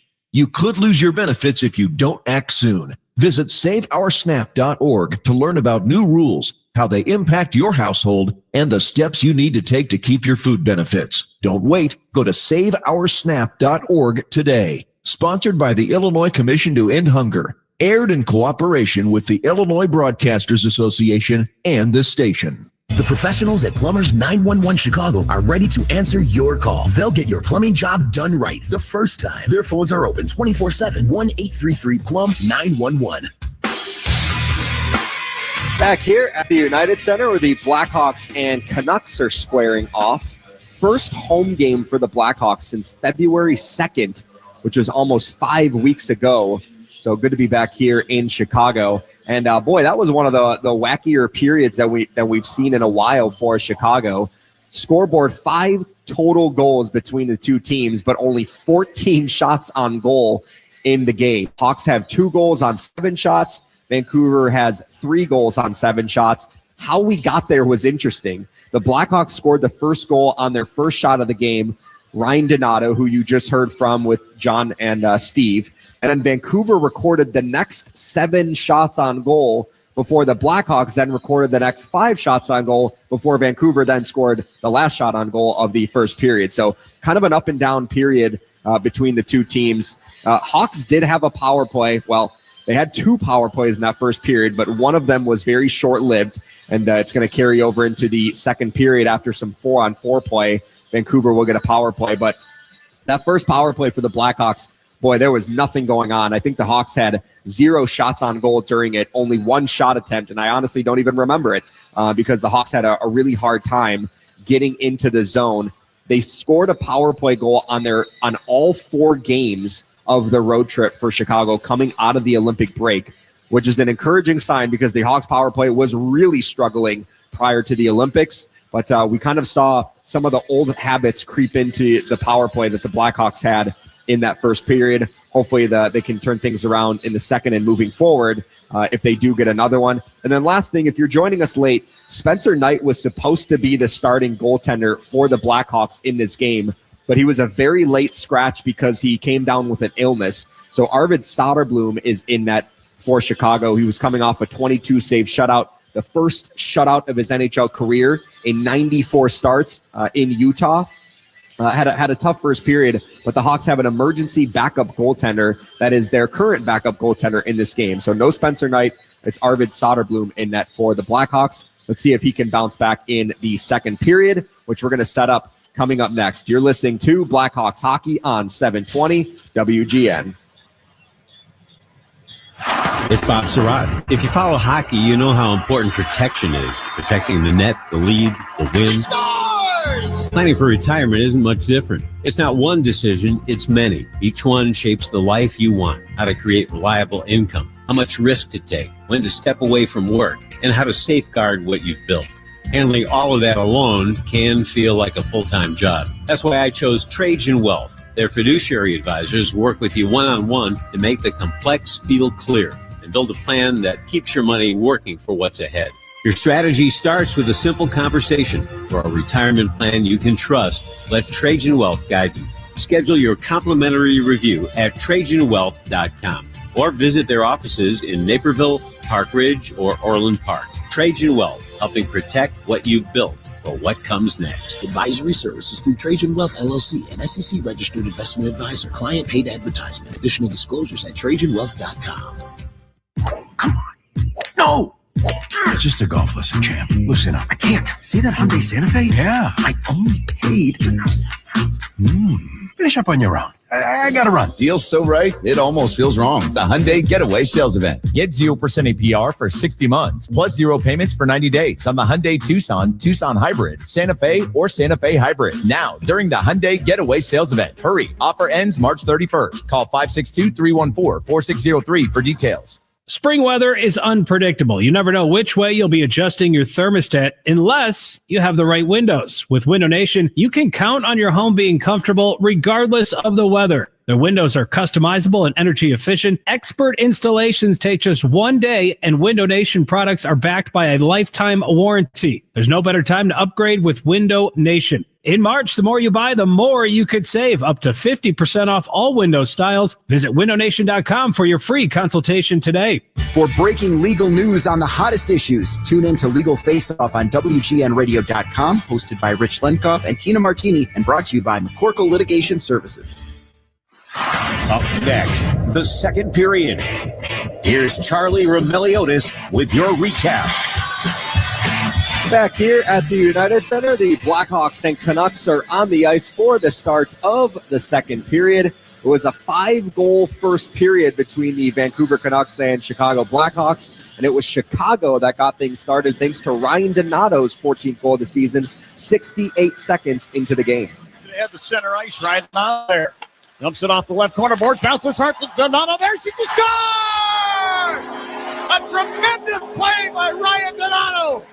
He shot the puck off the end boards where the Zamboni would enter and leave the ice. And the puck ricocheted out ahead of the Canuck net, and he raced behind the Canuck defense, grabbed the puck, put it in behind the goaltender, Tolopilo. It's 1-0 Hawks.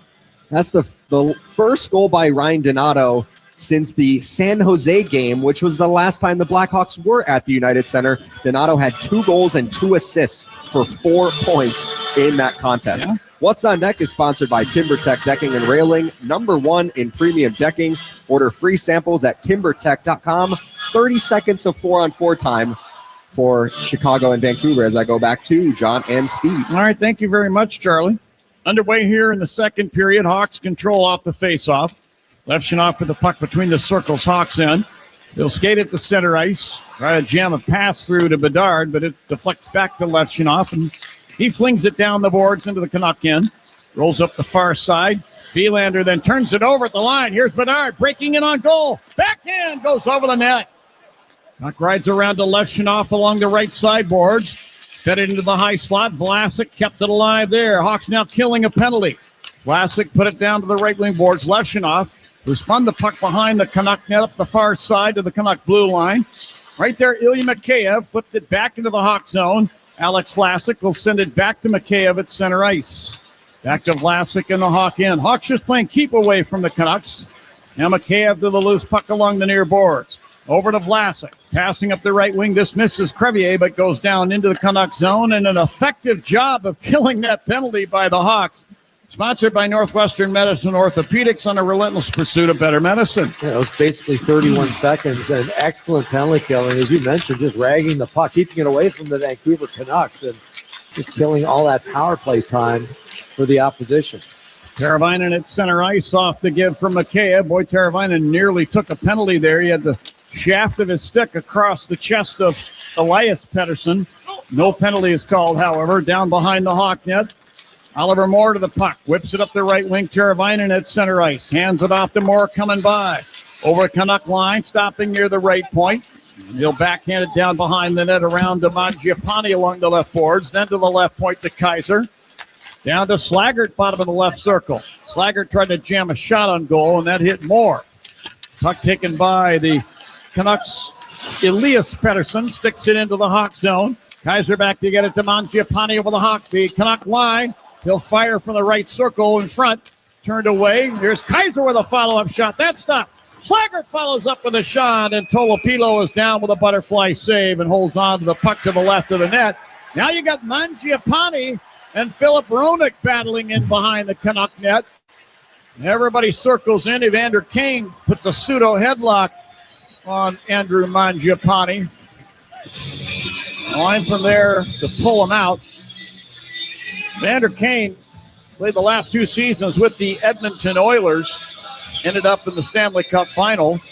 And Andrew Mangiapane leaving the Oilers to come here to the Blackhawks. So they've got that in common. Yeah, well, the thing with Mangiapane, John, is he's not a big guy, first off, but he's not afraid to go to the tough areas. He was hanging around in front of the net. He was looking for a rebound, and that's why he got a rough going over, first by Philip Roenick, and then Evander Kane came in and had some words for Mangiapane, who earlier in the play, I really liked the decision, tried to put it through the legs of the defender to a wide open Frank Nazar, who was just off the side of the net. Unfortunately, couldn't connect with the pass, but they did end up with the puck in front of the Vancouver netminder. And here are the penalties. Chicago number 26, Vancouver number 17. Both guys have 2 minutes for roughing. So both. Go ahead, Steve. Both roughing penalties. So we'll see 4-on-4 hockey for a couple of minutes, which I think is always exciting because there's a little more room out there, a little more open space. Frankie Nazar looks like he is starting with, I believe that's Andre Burakovsky. It is. It is. In these situations, the Canucks have scored 2, allowing 3. The Blackhawks have scored 1, allowing 2. Off the face-off, the Canucks get control of the puck. And carrying to center ice, Besser hands it off over the Hawk line to Marco Rossi. Rossi along the right boards, put it back to the left point. Marcus Pettersson fires. Blocker save made by his countryman, Arvid Soderblom. And Andre Burakovsky to the puck behind the Hawk net. Will skate it out, move it up the right wing. Nazar Hawk line. Drops it back to Levshunov. Returns it to Nazar. Canuck line on the right wing. And he deflects it down behind the Canuck net. Goaltender Tolopilo out to play the puck up the near side to Rossi. Head to Brock Besser over the center ice circle, and he'll whip it back into the Canucks zone between the circles to Marcus Pettersson. Canucks will change up their forwards. On comes Elias Pettersson, who had 102 points a couple seasons ago. Now he takes a pass and wheels into the Hawk zone, right circle, fires. That goes wide of the net.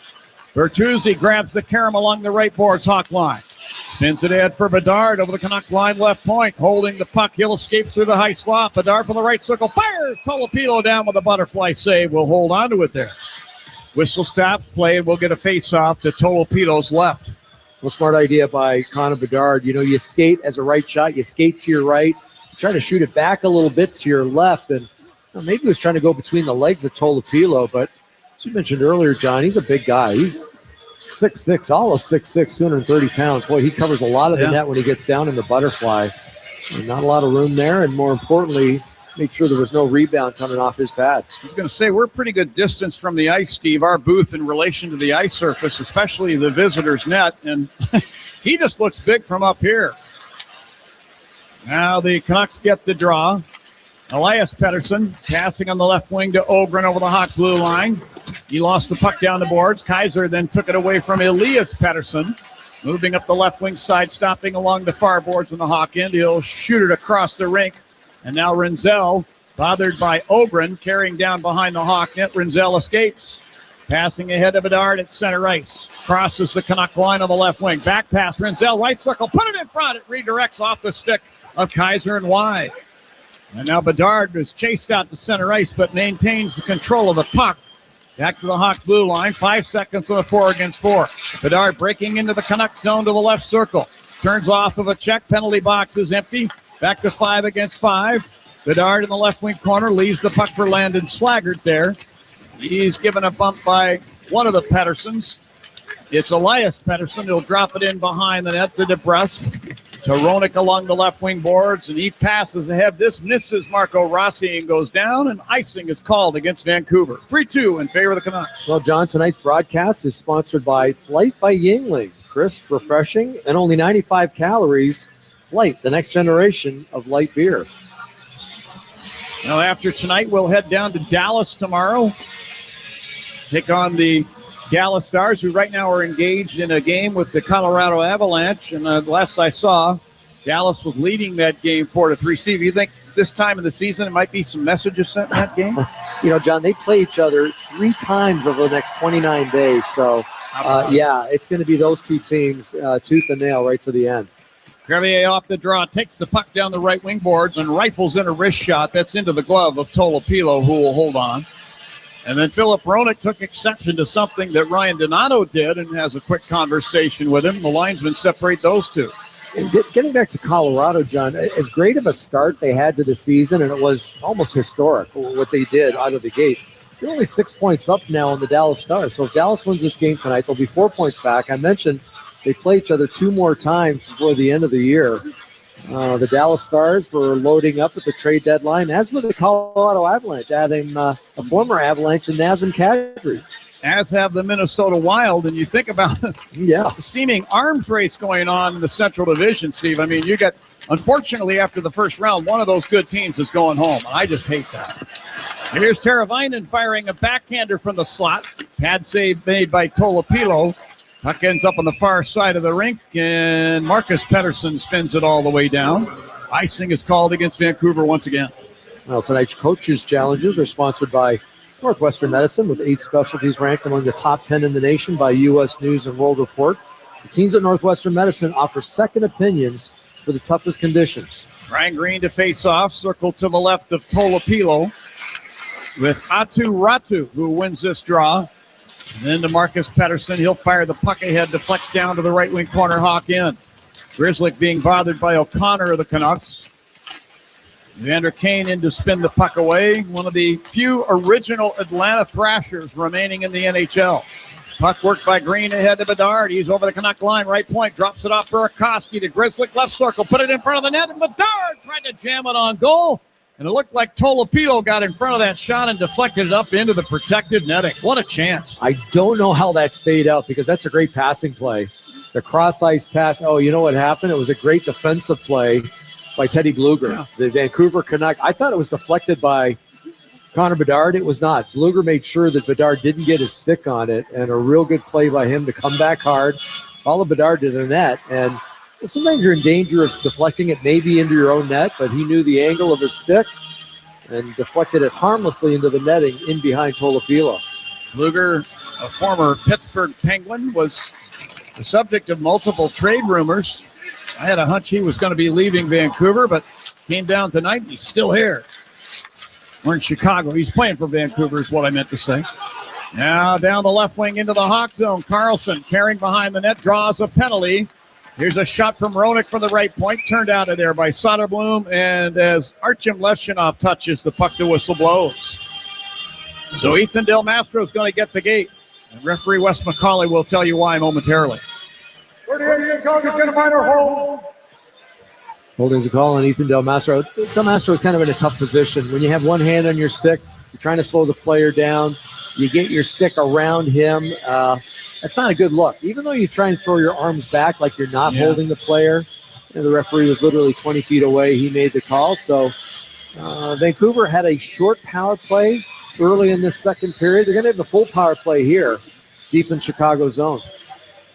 Well, the Canucks have also allowed a fair number of shorthanded goals. They've allowed 6. We'll see if the Hawks can capitalize that way. Roenick firing for the left point, blocked on the way through by Ryan Green. Elias Pettersson to the puck in the right wing corner.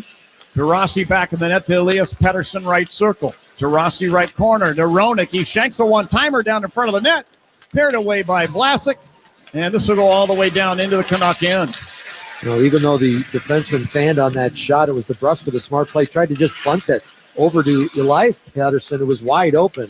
He just couldn't make contact with that puck. Now Vlasic steals the puck from the Canucks. Carries down behind the Hawk net.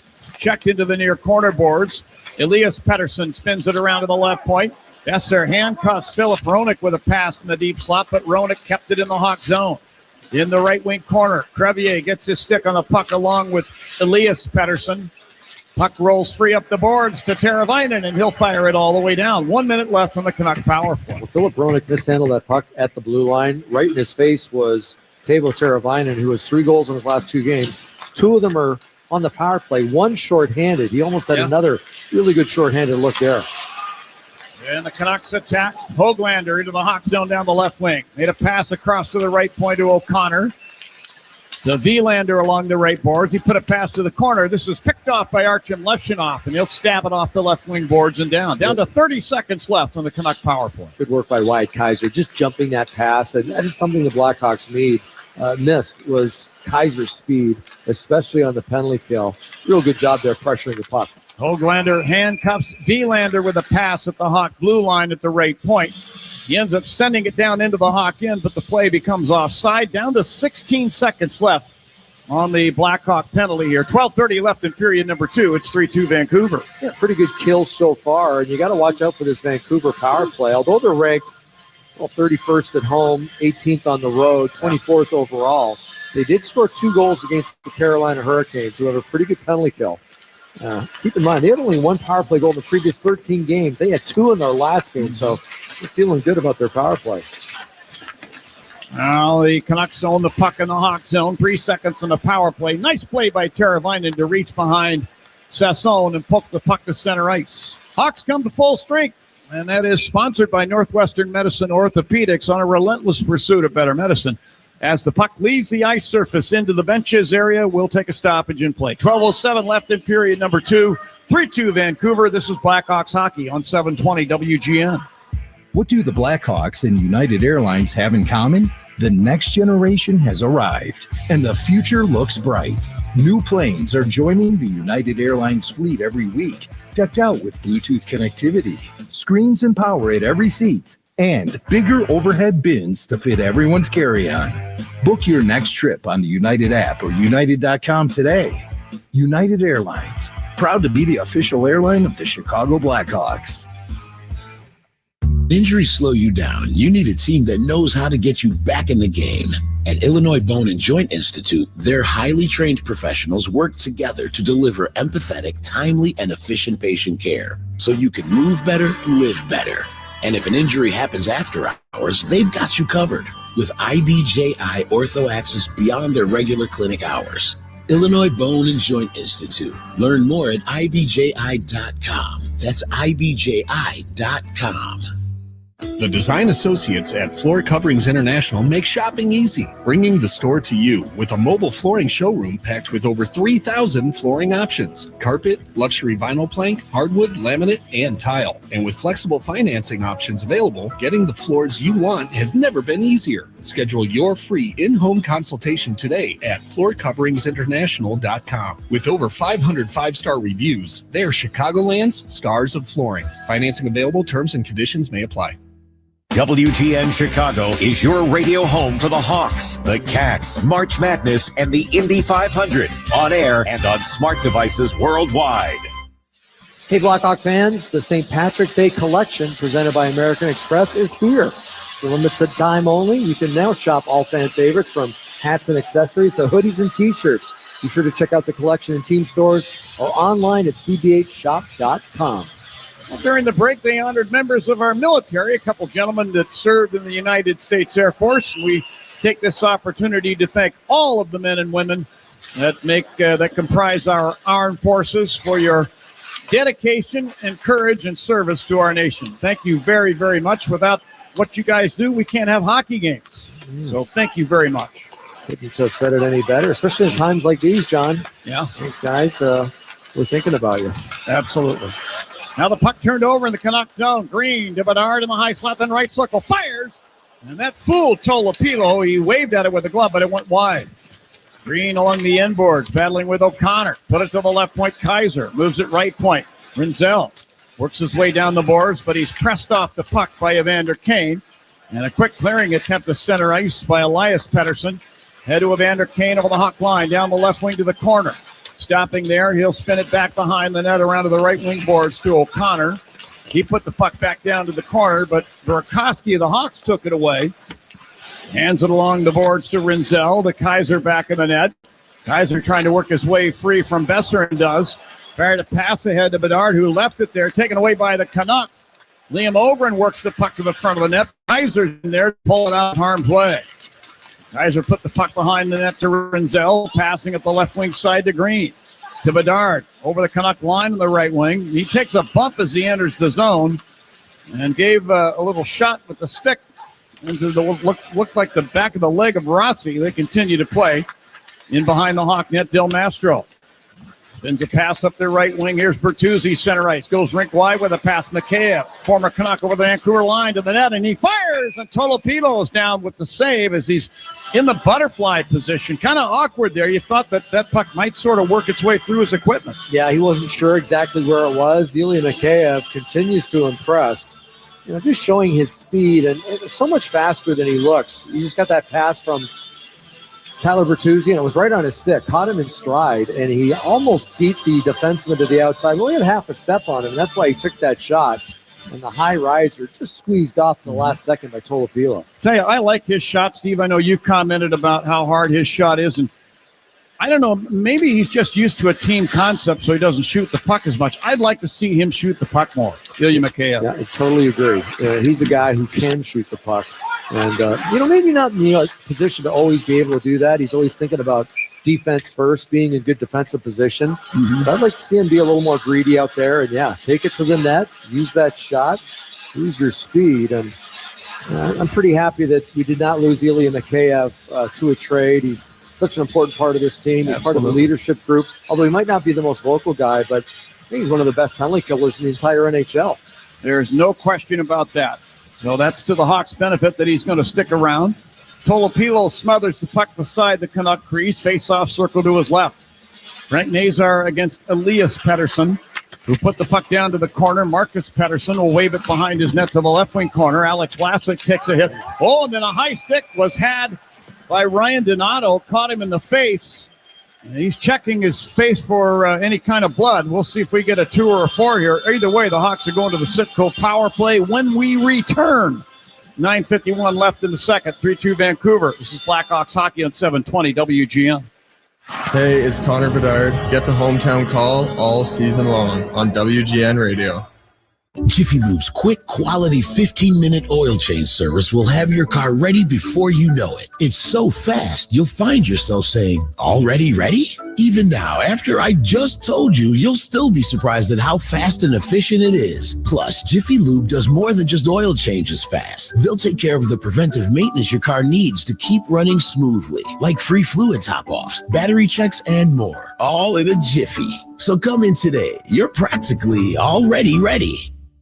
Hockey fans, I'm Frank Cerrone, President and CEO of Pan American Bank and Trust. If you're a business owner in the Chicagoland area, you already know average doesn't cut it. You need a bank partner who moves fast, understands your needs, and delivers the capital and ideas to power your next big play. That's exactly what we do. We're Chicago's premier bank for ambitious entrepreneurs. Don't just bank, partner with Pan American Bank. Let's build something great together. Pan American Bank, Chicago's bank for ambitious entrepreneurs. Member FDIC, equal housing lender. Hey, listen up, Chicago. When you're looking for replacement windows and doors, don't put your trust in a company. Put it in a family. Next Door and Window is local and family owned. We've been serving Chicago homeowners for over 23 years. Right now, when you buy one window, you'll get one 30% off with 18 months of interest-free financing. So when you're looking for window and door experts you can trust, call 844-600-NEXT or visit nextwindow.com today. We're right next door. Hey, Chris Chelios here. It's time to break out the Bandito. El Bandito Yankee Tequila. So smooth, it's criminal. Break out the Bandito, baby. Well, for limited time only, Blackhawks fans can purchase all kid-size Centennial jerseys starting at only $67. Gear up today and dress like the pros. This offer is valid in team stores or online at cbhshop.com. This is the Hawks' third Citgo power play. Score savings on every fill-up with Club Citgo. Download the app now to start saving. Face off in the Canucks zone in the circle to Tolopilo is left. Won by the Canucks. Philip Roenick will wire it around the right wing boards and down. Levshunov claims the puck behind the Hawk net, skates it out, moves it up the right wing, center ice to Connor Bedard. Spins into the Canucks zone along the right boards. Snaps the puck around to Bertuzzi along the left wing half boards, and he'll reverse it back behind the net to the right wing half boards. Bedard then to the corner, Teravainen. Back to the right point, Levshunov. Levshunov looking for an opening, gave it back to Teravainen beside the right wing circle next to the boards. Whips it in behind the net. Bertuzzi there. Carries it around to the bottom of the right circle. Gave it a Levshunov at the blue line. To the right circle. Teravainen stopping at the dot. Tried to flip it in front. This is deflected out of there. Teravainen recovers. Put it to the line in the deep slot now to Levshunov. He'll carry over to the right point. Down to Teravainen, right wing corner. Put it in front. Nazar fires. Tolopilo down with a butterfly save and now plops on the puck to the right of the crease. What a chance for Frank Nazar. A great job by Tyler Bertuzzi, really tying up that far side defenseman. And I believe it was Mancini. We'll have to take another look at it. But Frankie Nazar, as a result, was wide open on that far side. And he ended up getting a really good shot. Maybe Tolopilo's best save of this hockey game. And I take that back. On the far side, it looks like it was Pettersson. Marcus Pettersson tying up, or Tyler Bertuzzi taking care of that defenseman. Kind of taken his out of position. And that allowed Bertuzzi with the big, make that Nazar with the big shot. Canucks win the draw. Pettersson clears the puck to center ice. I'll let you guess which one it was. It was one of the defensemen.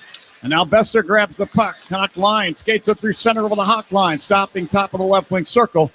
He decides to flip the puck back into the Canuck zone. Elias Pettersson there will wind up and fire it off the glass behind the Hawk net. Show off. Back to get it. Artem Levshunov skates the puck to center ice. To Bertuzzi, to Andre Burakovsky, Hawk blue line. He'll weave through center and over the Canuck blue line, down the left wing with some speed to the corner. Fed the left circle, Green pulls up and fires. Pad save made. Going to get another penalty here. And this is going to be to the Hawks. Canucks now get the puck and carry out of their end. This is Elias Pettersson lifting it down ice. And Soderblom put the blocker on that, turning it away. And as he does, the whistle blows. So they're going to be 4 against 4 for the next 4 seconds. Then the Canucks are going to get their third power play of the night. So there's going to be a high stick against Chicago. And the referee was just checking the face of the Vancouver Canuck player, see if there's any blood. Here's the call. Chicago number 8, minor penalty, high stick. So it was Ryan Donato who drew the penalty, the high stick earlier. This time he provides the high stick. He takes the penalty. So within 4 seconds, it'll be the Vancouver Canucks of the power play, and they've got a draw right now deep inside Chicago zone.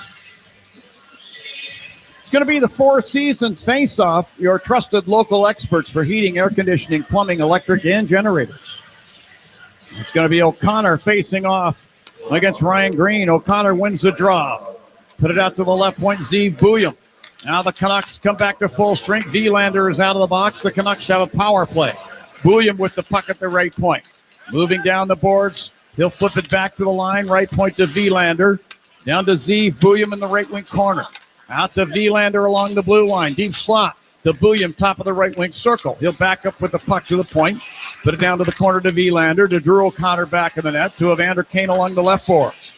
Put it in the high slot now to Bouillon. To Kane, top of the left circle. Fires it in on goal. A blocker save made. And the puck taken away now by Bouillon again. Then he turned it over to Green. Then got it back and then turned it over to Vlasic. And Vlasic is the other way, shorthanded. Over the Canuck line, left wing. Moving in front. He couldn't get a clean shot away. Mikheyev does. And it goes right through Tolopilo away to the far corner. What a chance for both Vlasic and Mikheyev. Yeah, really good patience there by Alex Vlasic. We saw that a couple of times in Utah. Just great rushes up the ice, shorthanded. He hung on to it. Mikheyev ended up with it. Don't know how that stayed out. Might have gone off a post. We'll have to wait for the replay, but a really good chance shorthanded for Chicago. Roenick leaves the puck down between the circles in the Canuck zone. Elias Pettersson carries out. Gave it to Brock Besser over the Hawk line to the right wing corner. He'll spin it behind the net into the near corner.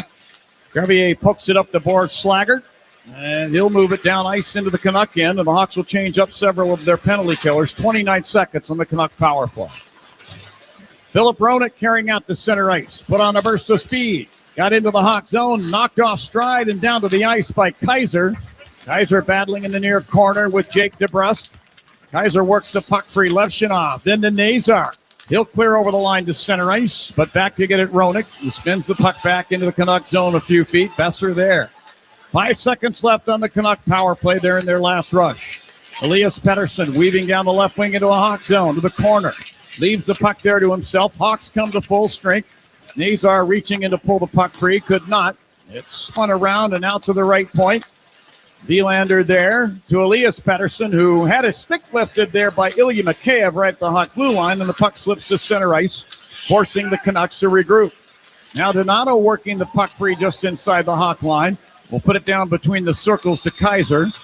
Here's Wyatt Kaiser moving it ahead to Nazar. Canuck line. He redirects the puck right in on goal. And Tolopilo will stop it with the glove and stick and hold on, and a whistle will stop play. Ordinarily, we'd go to a break at this time, but since that was sent in from center ice, they're going to keep it right here. Yeah, good point. And, John, I thought it was interesting talking to Ryan Donato. He mentioned the weather conditions today, and if you're outside the Chicagoland area, 68 degrees in downtown Chicago today. It was humid also, rain parts of today. And he talked about the muggy conditions maybe making the ice a little softer, and as a result, the puck bouncing a little bit. There's Bertuzzi firing from the line, and that goes wide. The other way comes Liam Ogrum to center ice, one of the three players who was traded by the Wild to these Canucks for Quinn Hughes. He turns the puck over, the Hawks are the other way. Oliver Moore into the Canucks zone, right point. Tried to fire it across the rink. This deflects down ice to the Hawk blue line. Bertuzzi swings it off the boards in front of the benches to Burakovsky. The Mangiapane, little handoff to Moore over the Canuck blue line. Lost the handle of the near boards, and the Canucks are back the other way. Sasson crossing the Hawk line. Hands it off at the left point to Bluger. Doubling back, Oliver Moore poke checks it away to himself and passes to Bertuzzi over the center ice circle. This bounces off of his stick blade. Now Bertuzzi regathers in the puck just inside the Canuck line at the left point. Was squeezed off of it with a body check there by Marcus Pettersson. Canucks get the puck back.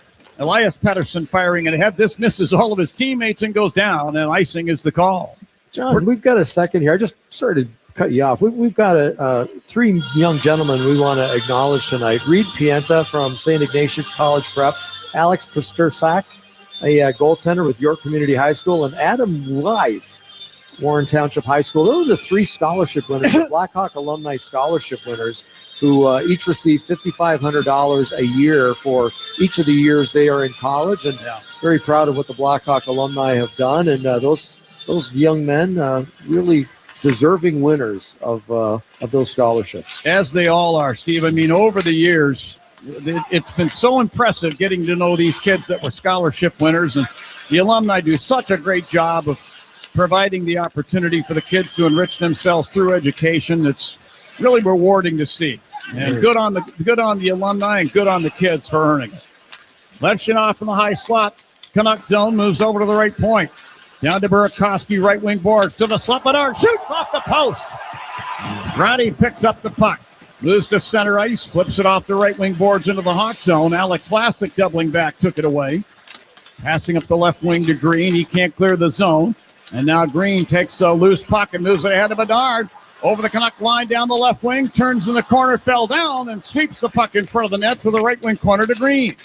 Leaving it there for Andre Burakovsky. Trying to fight off a check and does. Gave it to Bedard. He had a stick lifted behind the Canuck net. And Ogren escapes with the puck. Moves it to center ice for Atu Ratu. He turned it over. And then Ryan Donato had the puck and fired it ahead for Nazar. This misses and goes down for icing. We're down to 3:11 left in period number 2. 3-2 in favor of the Canucks. However, the Hawks have outshot Vancouver now 16-9. Yeah, and that last shot isn't going to register because it went off the post. And just a mishandle by Andre Burakovsky, but they had good puck possession in the Vancouver zone. It comes off the stick of Burakovsky right into the wheelhouse of Connor Bedard. A half slapper rings off the post, and Vancouver dodges a bullet. Face off to the right of Soderblom. Elias Pettersson against Frank Nazar. Pettersson wins the draw to the left point. Bouillon will fire it back down behind the Hawk net. Evander Kane there tried to float it in front. And DeBrusque knocks it wide. Crevier put the puck up the right wing side. Teravainen hands it ahead. Nazar put it over the Canuck line in front for Donato, but it's off his stick. What a chance he would have had. Now the Canucks get the puck back. This is Victor Mancini. Thanks a pass on the left wing boards to the Hawk blue line. Louis Crevier will flip it right back down to the Canuck line. And then Teravainen steering the puck over the line to the right wing boards. Cleared ahead by Bouillon. The Pettersson, he'll dump it off the right corner boards, Hawk zone. Kaiser fighting through a couple of Canucks with the puck. Moving it up the right wing side to Teravainen. He backhands it across the rink, but right to Roenick in front of the benches. Driving it down into the Hawk zone, around behind the net to the left point. Elias Pettersson put it down in behind the Hawk net. Besser there to the line. Roenick, long snapshot from there. Was kicked out of there by Arvid Soderblom. And Teravainen moving it now to the Hawk line to Kaiser. He'll hand the puck off Rinzel over the Canuck blue line. Rinzel had it stripped away in the far circle by Ogren. And the Canucks are back the other way. Elias Nils Pettersson firing it down into the Hawk end. Don't want to get my Petterssons mixed up for the listeners. Now Slaggert will backhand it ahead to center ice. Marcus Pettersson took it back. Hands it ahead. Marco Rossi over the Hawk line. The Austrian native moves it to Besser. He'll fire from the left circle. Turned out by Soderblom. Vilander to the puck in the right corner. To Rossi back in the net. To Besser left wing corner. Fed it up the slot. Look out. A wrist shot there from Sassone. Hit the skate of Slaggert and goes wide. Vilander held it in. Long wrist shot blocked in front, and that hurt Rinzel. The other way races Oliver Moore through center ice over the Canuck line left wing. To the right circle, Burakovsky, and now Mangiapane was going to try and pull off a shot, but he lost the puck. And it's taken away and spun up the near boards down into the Hawk end. This is Sassone along the left boards, put it to the corner. Carlson spins it around up the far side of the rink. Nazar escapes to center ice with the puck. We're under a minute to play in the second. Nazar to McCabe across the Canuck line to the right wing corner. Fed it back to Vlasic, top of the left circle. Shoots, he scored! And I believe it's going to be Frank Nazar's goal. He was crossing in front of the Canuck net. It looked like he redirected that shot past the goaltender, Tolopilo. We're tied at 3. And with that goal, it's time to break out the Bandito. Celebrate every goal this season with El Bandito Yankee Tequila. And good defense leads to offense. Sam Rinzel sacrificing the body, making a big block in front of the net. And then it's Frankie Nazar, the slap shot from the point, just in perfect position, about 15 feet in front of Tolopilo. That was Alex Vlasic with his head up the whole way. He was looking for the redirection. He got it. Perfect tip by Frank Nazar, who now has a goal and an assist in this hockey game. And he has tied the score at 3. Nazar from Vlasic. The goal at 19:18 of period number 2. Still a little bit of period left to play. Crevier from outside the Canuck blue line at center ice. Backhands the puck to the left wing corner, Canuck in. Vilander picks it up. Moves it over to Marcus Pettersson. He'll fire it down behind the Hawk net. Soderblom out to play it around the left wing glass, but it's held in by Ratu at the right point. Put it down to the right wing corner. Drew O'Connor on the puck. Battling with Vlasic there. Puck comes free to Elias Pettersson. The Vilander high slot. Long shot from there. And that hit the chest of Soderblom. 2 seconds left in the period. And Elias Pettersson firing a shot from a very difficult angle right along the goal line near the right wing corner. And this goes off the chest of Soderblom and out. And the horn sounds ending period number 2. So kind of a crazy period for the Hawks, but they did manage to tie the score. Frank Nazar's goal from Alex Vlasic. And as I said, 19:18 was the time of the goal. For Nazar, that was number 8 on the season. I'd like to see more of that. Yeah, I think a lot better period for the Blackhawks. Remember, it was 2 minutes prior to that it was Connor Bedard who ended up hitting the post. And then literally great defense leads to offense. It was the Sam Rinzel block in front of his own net. I noticed right away Arvid Soderblom went over and kind of grabbed onto the defenseman, helped him up, and patted him on the back. He was very appreciative of that block. And literally 20 seconds later, they score a goal. So good defensive play by Sam Rinzel. Good heads-up play by Alex Vlasic, the defenseman, his head up. He was looking for that redirection. He found it in Frankie Nazar, and Frankie Nazar on a little bit of a roll right now. Yeah. Picks up a goal on that play, had an assist earlier, so he's got 2 points on the night. You know, it's good to see when they play deliberately, Steve. And I don't know if you're following me with that expression, but when a team is playing deliberately, it just seems like they've got this mode, this swagger, like, try and stop us. This is what we're going to do. Try and stop us. Yeah, I think that's playing with confidence. It's kind of the same thing, playing with intent, playing deliberately, wanting the puck, playing on your toes. It's all of the above. And to me, that's a team with confidence. They've got confidence out there. They realize that what they're capable of, and that's what we saw in the last half of that period. A lot of good rushes up the ice, guys wanting the puck and making a difference out there. By the way, Mikheyev, we talked about him being a little differential when he has the puck. He should shoot more.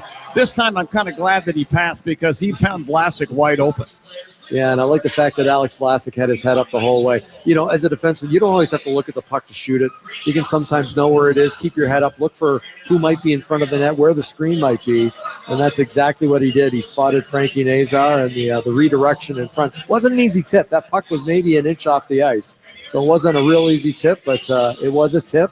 And a nice goal to tie it. Did you notice the puck was up on end on its side, by the way, when he fired it? It wasn't laying flat on the ice. It was up on its side. No, I didn't notice that, but I did notice that Frankie Nazar tipped it, and it was maybe an inch or two off the ice. So, that's the game of hockey. Things happen in a hurry. You can't wait for the puck to settle down. You shoot it while you can, and sometimes when it's up on edge, it'll deep dip and dive on you. Well, let's ask Alex Vlasic about it because he's our guest here in the intermission. Alex, great for joining us here. John Weideman along with Steve Conroy. We really appreciate it. And nice play at the end of the period there. We were just talking about it, and you wonder how those things will materialize. I guess it materializes from hard work. But in a game like this, a goal like that, how significant do you think it might be? It's huge, yeah. I mean, we didn't have our game in the first period there. We were letting up too many easy chances. I thought we, stepped on the gas a little bit here in the second period, and to go into the third period, even score here, it's huge for us. Alex, you had a great game against the Utah Mammoth. Tonight, a rush up the ice in that second period. I thought Mikheyev was going to score. He didn't. It just seems like you want the puck more. You're willing to rush it. Are you hearing anything from the coaching staff, or is that just a mindset that you have? I think it's a little bit of both. I think they're giving me the green light, so I'm very fortunate to have that opportunity. But I think that I have that ability to skate the puck up the ice quite a bit more, and it's something that I'm trying to implement in my game because I think it can definitely help out our team. Alex, I'm going to ask you about leadership because when you joined the National Hockey League and joined the Blackhawks, it was a couple years ago. I remember your first game in Minnesota, and you had to feel like, wow, this is all new. I don't want to anger anybody or whatever. And then as you go along, it seems like you feel more comfortable.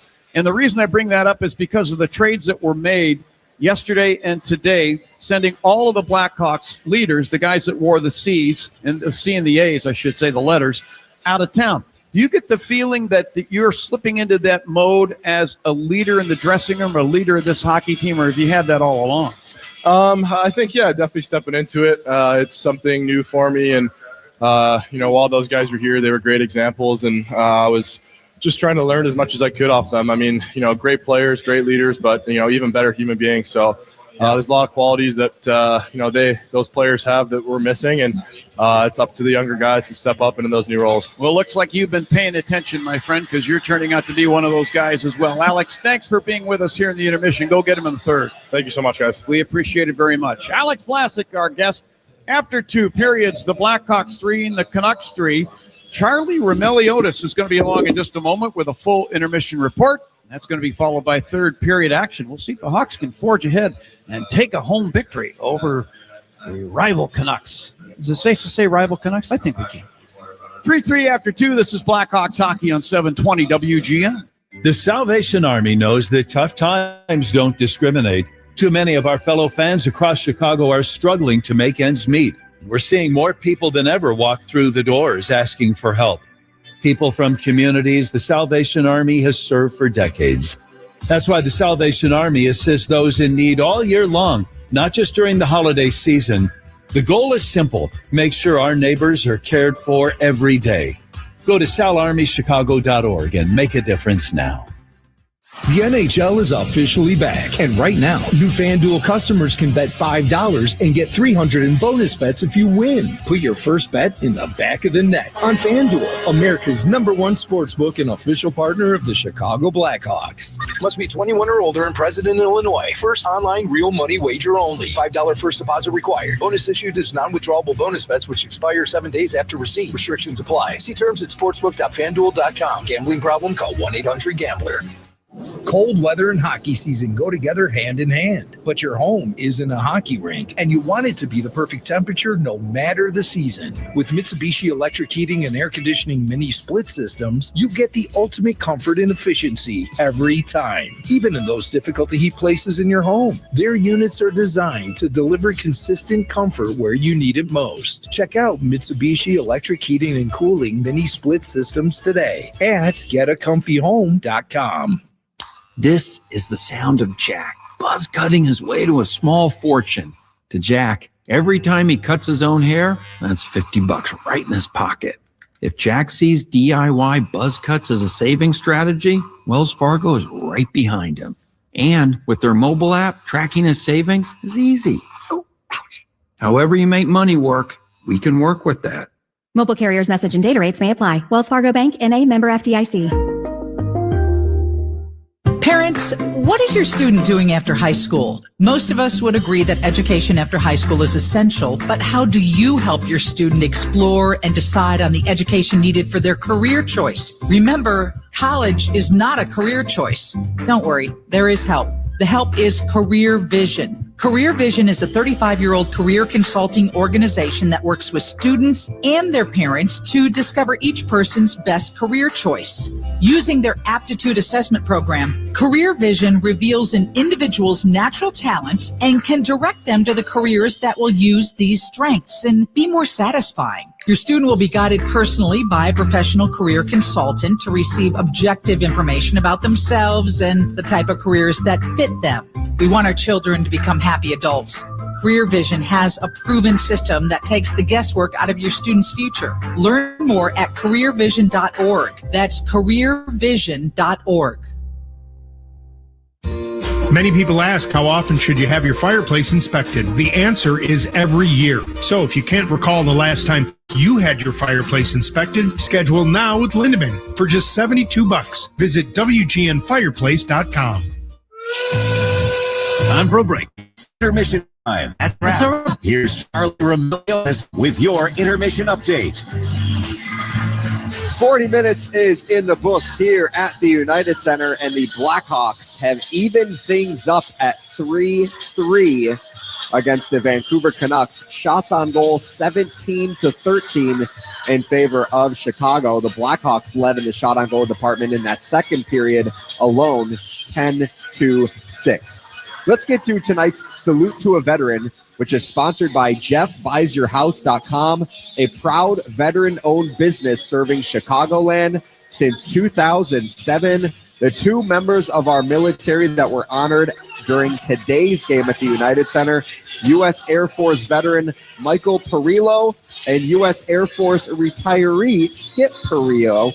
Thank you so much both for your service.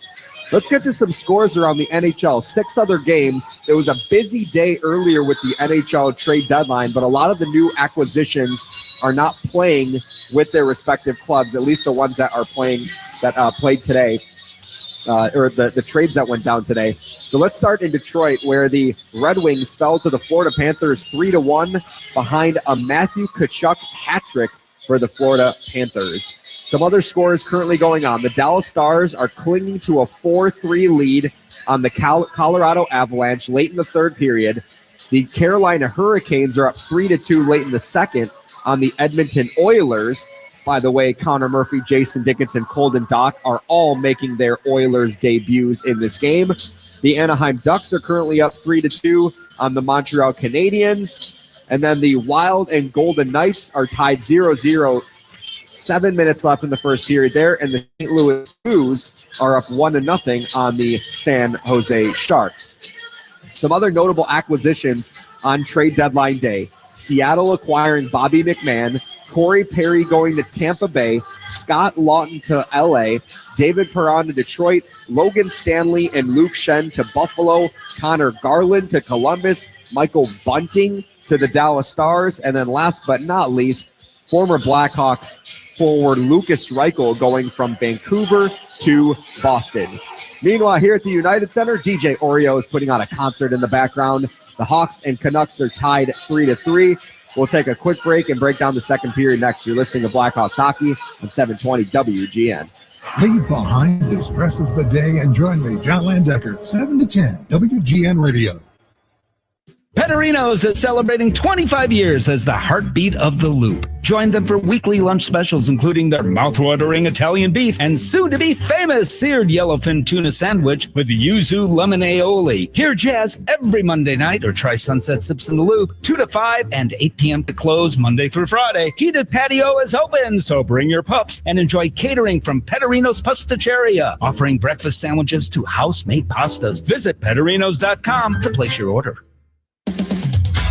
Hey, Chicago fans, when the game's on the line, there's no time to waste. Same goes for selling your house. At Jeff Buys Your House, we make it fast, easy, and stress-free. No drawn-out showings, no waiting for months on the market. Just a fair cash offer from a veteran-owned company that puts people first. Don't let the clock run out. Choose the trusted source. Visit jeffbuysyourhouse.com and score your easy offer today.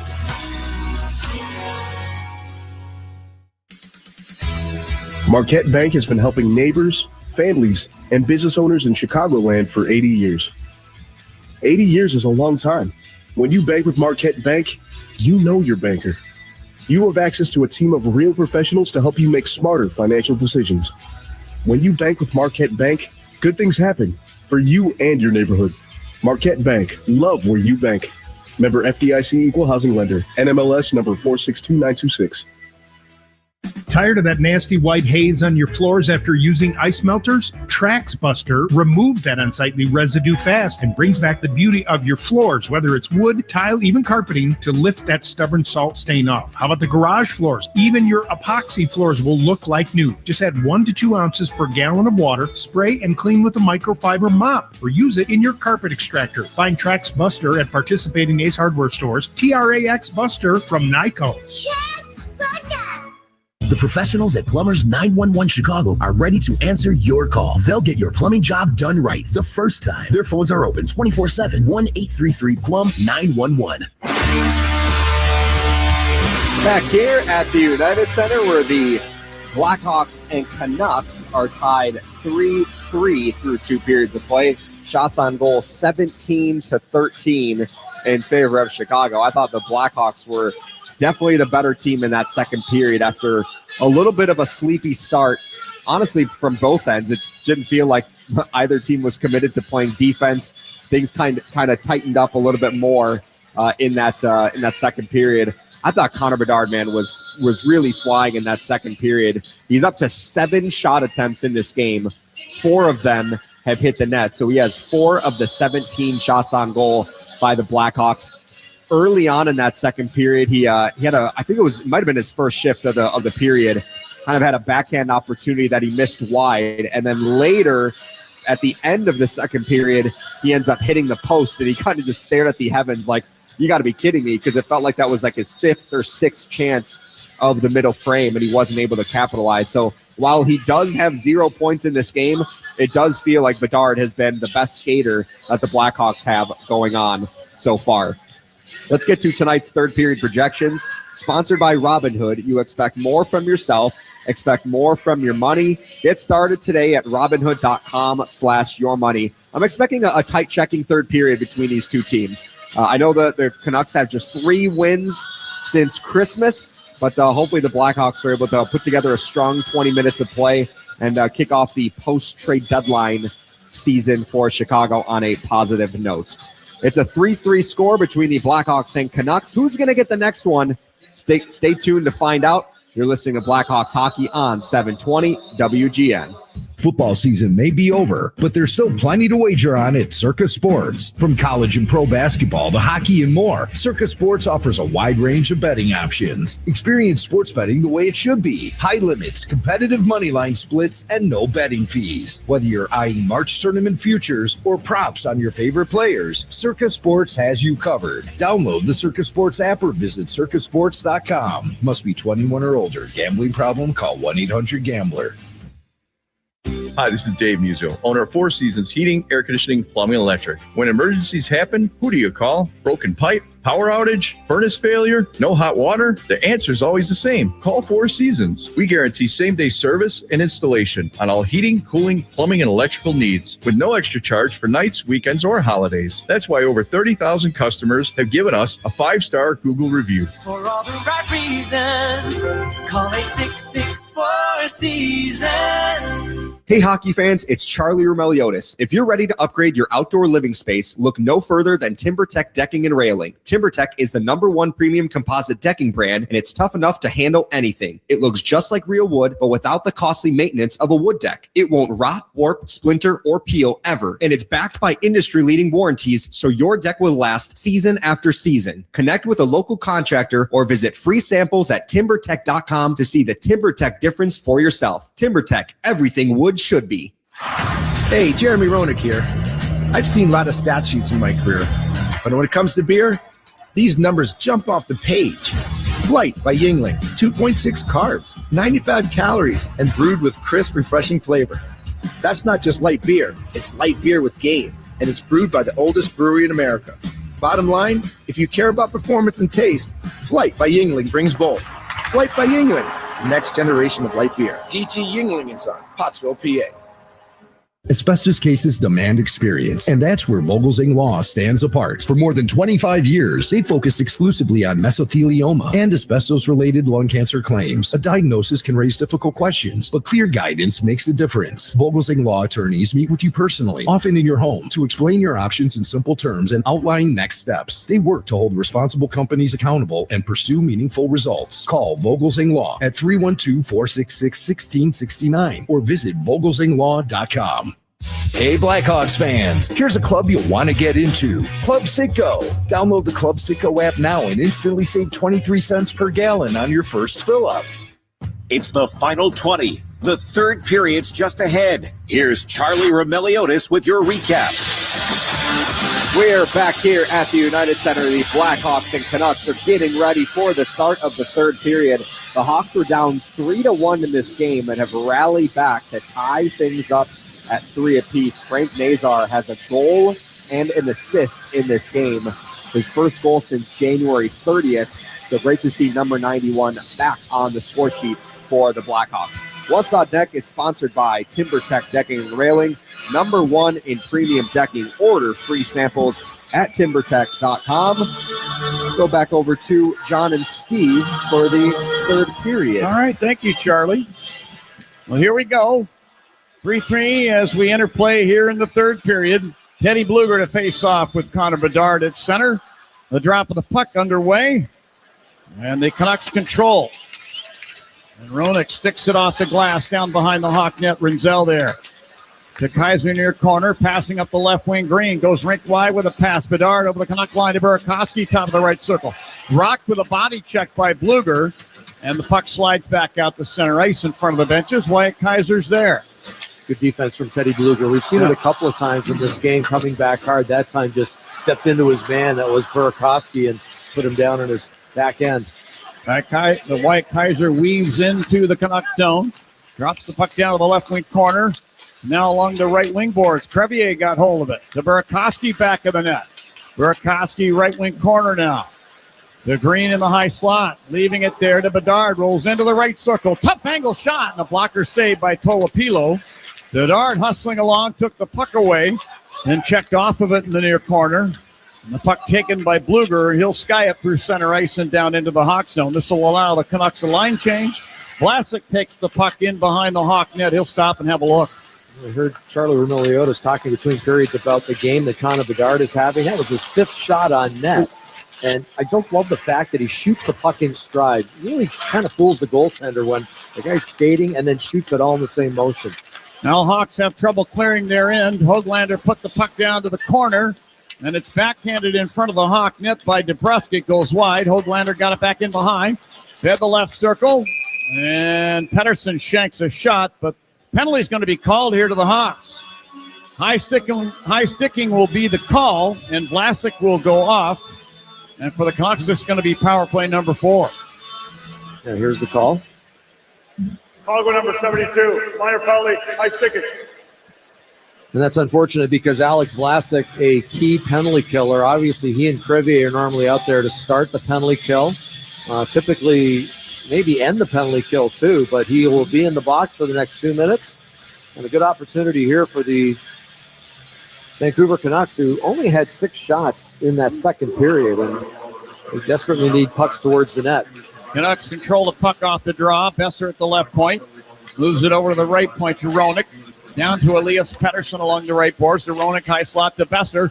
Now to the left circle. Look out. There's a shot from Pettersson for the right circle, and that stopped in front of the net, and then Mikheyev will fire it all the way down. Jake DeBrusk had the puck in the left wing circle, and I thought he was going to shoot, but instead he passed over to the right circle, and wide open was Pettersson for that chance. It was Wyatt Kaiser who made the stop, too. This should have been a sure goal, and Wyatt Kaiser just in perfect position. Kaiser's had a real strong game coming back after that long injury. Kaiser bats the puck to center ice, tries to chase it down, does get to it in front of the benches. Kaiser holding. Shot it across the rink. Teravainen's got the puck at center ice. Moves it back across in front of the benches. Grzelcyk this time to Teravainen over the line. A shot for the left circle. And the stick save made by Tolopilo. Here's Rossi the other way into the Hawk zone, right point. Moves it down. And a shot, they score. It's Brock Besser with a baseball type of a swing. Carlson from the right wing corner delivered a pass in front of the net that looked more like a shot. And Brock Besser with a baseball swing on the puck. It actually hit Soderblom's blocker and bounded through the air. Besser right there next to the net. As I said, a baseball swing, a power play goal. Canucks lead 4-3. And I think Arvid Soderblom's going to want this one back. Not the kind of rebound you want to be giving up when you've got players in and around the net, especially on the power play. And it didn't look like a particularly hard shot coming into the big Swedish netminder. Maybe jammed him a little bit. Kind of rode up his stick, and as you mentioned, John, it was about 3 feet in the air when Brock Besser, great eye-hand coordination, batted that out of midair. So it looked like a harmless shot. It ends up in the back of the net, and Vancouver has the lead. Canucks 1 for 4 on their power play now as we rejoin the play in front of the benches. Puck taken by Evander Kane. He'll fling it down behind the Hawk net. Soderblom stopping the puck for Wyatt Kaiser. Moving up the left wing. Fed it ahead for Moore into the Canuck zone. Checked off the puck in the left wing corner. Puck taken back by the Canucks O'Connor. Passing up the left wing, Evander Kane. He turned the puck over to the Hawks. Oliver Moore into the Canuck zone left point. To Burakovsky along the right boards. Back over to Moore. Moore now in the left wing corner. Fighting through a check from Vilander. Drops it at the left point, Del Mastro. He'll stick the puck down behind the net around to the right wing corner to Matt Grzelcyk. Stabs it back in behind Bertuzzi. Fed it up the slot. Moore with a shot. And the kick save is made by Tolopilo. And the rebound cleared down into the Hawk zone by Atu Ratu. A great pass by Tyler Bertuzzi, controlling that puck behind the net on his backhand, getting his head up, putting it right on the plate for Oliver Moore. Got the good shot off, and really big stop by Tolopilo. Burakovsky to the puck along the right boards. Put it to the line. Deep slot, Del Mastro. The Grzelcyk left corner, sent it in front, and redirection on goal, and Tolopilo drops on the puck beside his crease and holds on to it there. Get a whistle stopping play with 16:05 now left on the clock for period number 3, 4-3 Vancouver. Might have been redirected by Connor Bedard off the post, and it actually was a stop by Tolopilo, and it actually went off the skate of Connor Bedard. He was covered in front, really couldn't get his stick on it. But it went off a skate. Tolopilo with a good reaction there. The big Belarusian goaltender, pretty solid in this hockey game. He's had 20 shots, made 17 saves, and that one, even though it might have been going wide, you don't want to take any chances. He made sure he stopped it and got the whistle. Face-off circle to his left. Ryan Green of the Hawks facing off against Bluger of the Canucks. Bluger wins the draw to the corner. And Elias Pettersson will flip the puck ahead to center ice to Besser on the left wing side. He sends it over to the right wing corner. Hawk in. Liam Ogren back to pick it up. Move in behind the Hawk net, then turns the puck over. Grizzlick's got it. Oh, look out. He turned it over right in front, and a point-blank shot turned out of there by Soderblom. And a follow-up shot by Besser turned out of there as well. It was off the stick of Ogren. The first shot was. Rossi along the right board. The Besser in the right wing corner. Feeds it to the slot. This is off of Rossi to the far boards. Rossi got it back in the left wing corner. Hit the puck off the side of the Hawk net. Besser will clear it around and out to the left point, but this is off the stick of Elias Pettersson and back down into the Canucks zone. And Elias Nils Pettersson will chase it down and hold it as the Canucks make a line change.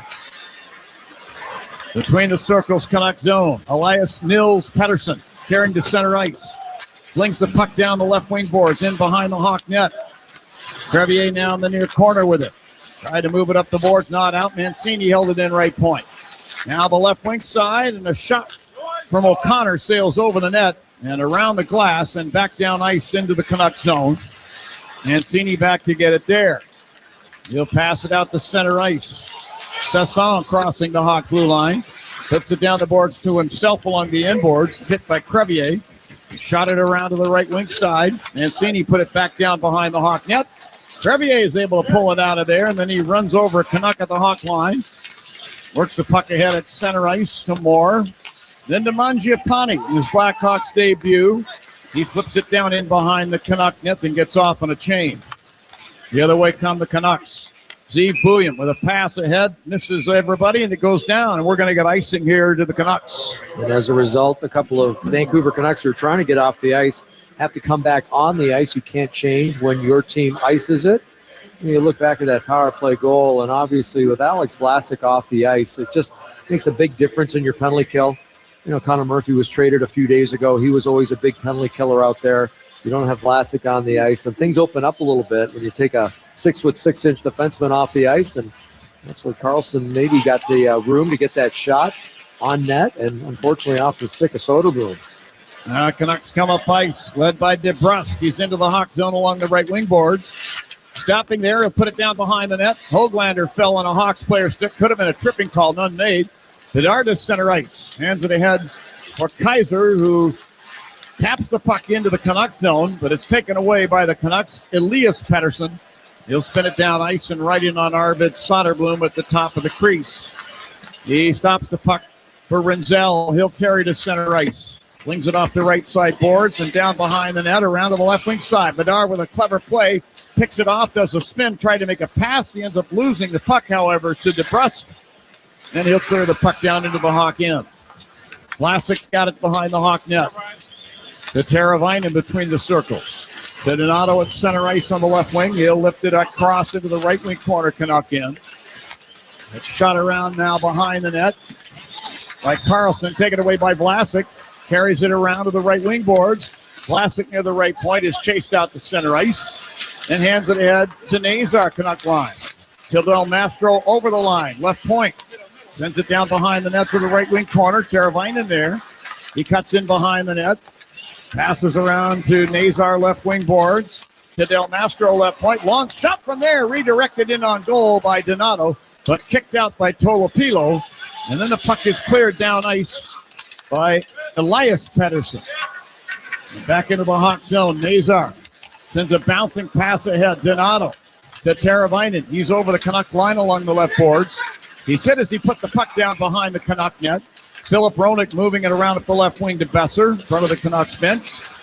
Shot it across for Rossi. He turned the puck over to the Hawks' Matt Grizzlick at center ice, and he dumps it off the inboards into the Canuck end. Roenick gathering it in to Rossi, Canuck line. Moving it ahead over the Hawk line. Ogren from the right circle drops it off for the oncoming Besser, who fires, and a stick save made by Soderblom.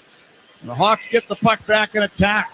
Levshin off the center ice. Fires it across off the right corner boards. Bounces to Mikheyev. Moves it to Kaiser, high slot. Long wrist shot sails over the net.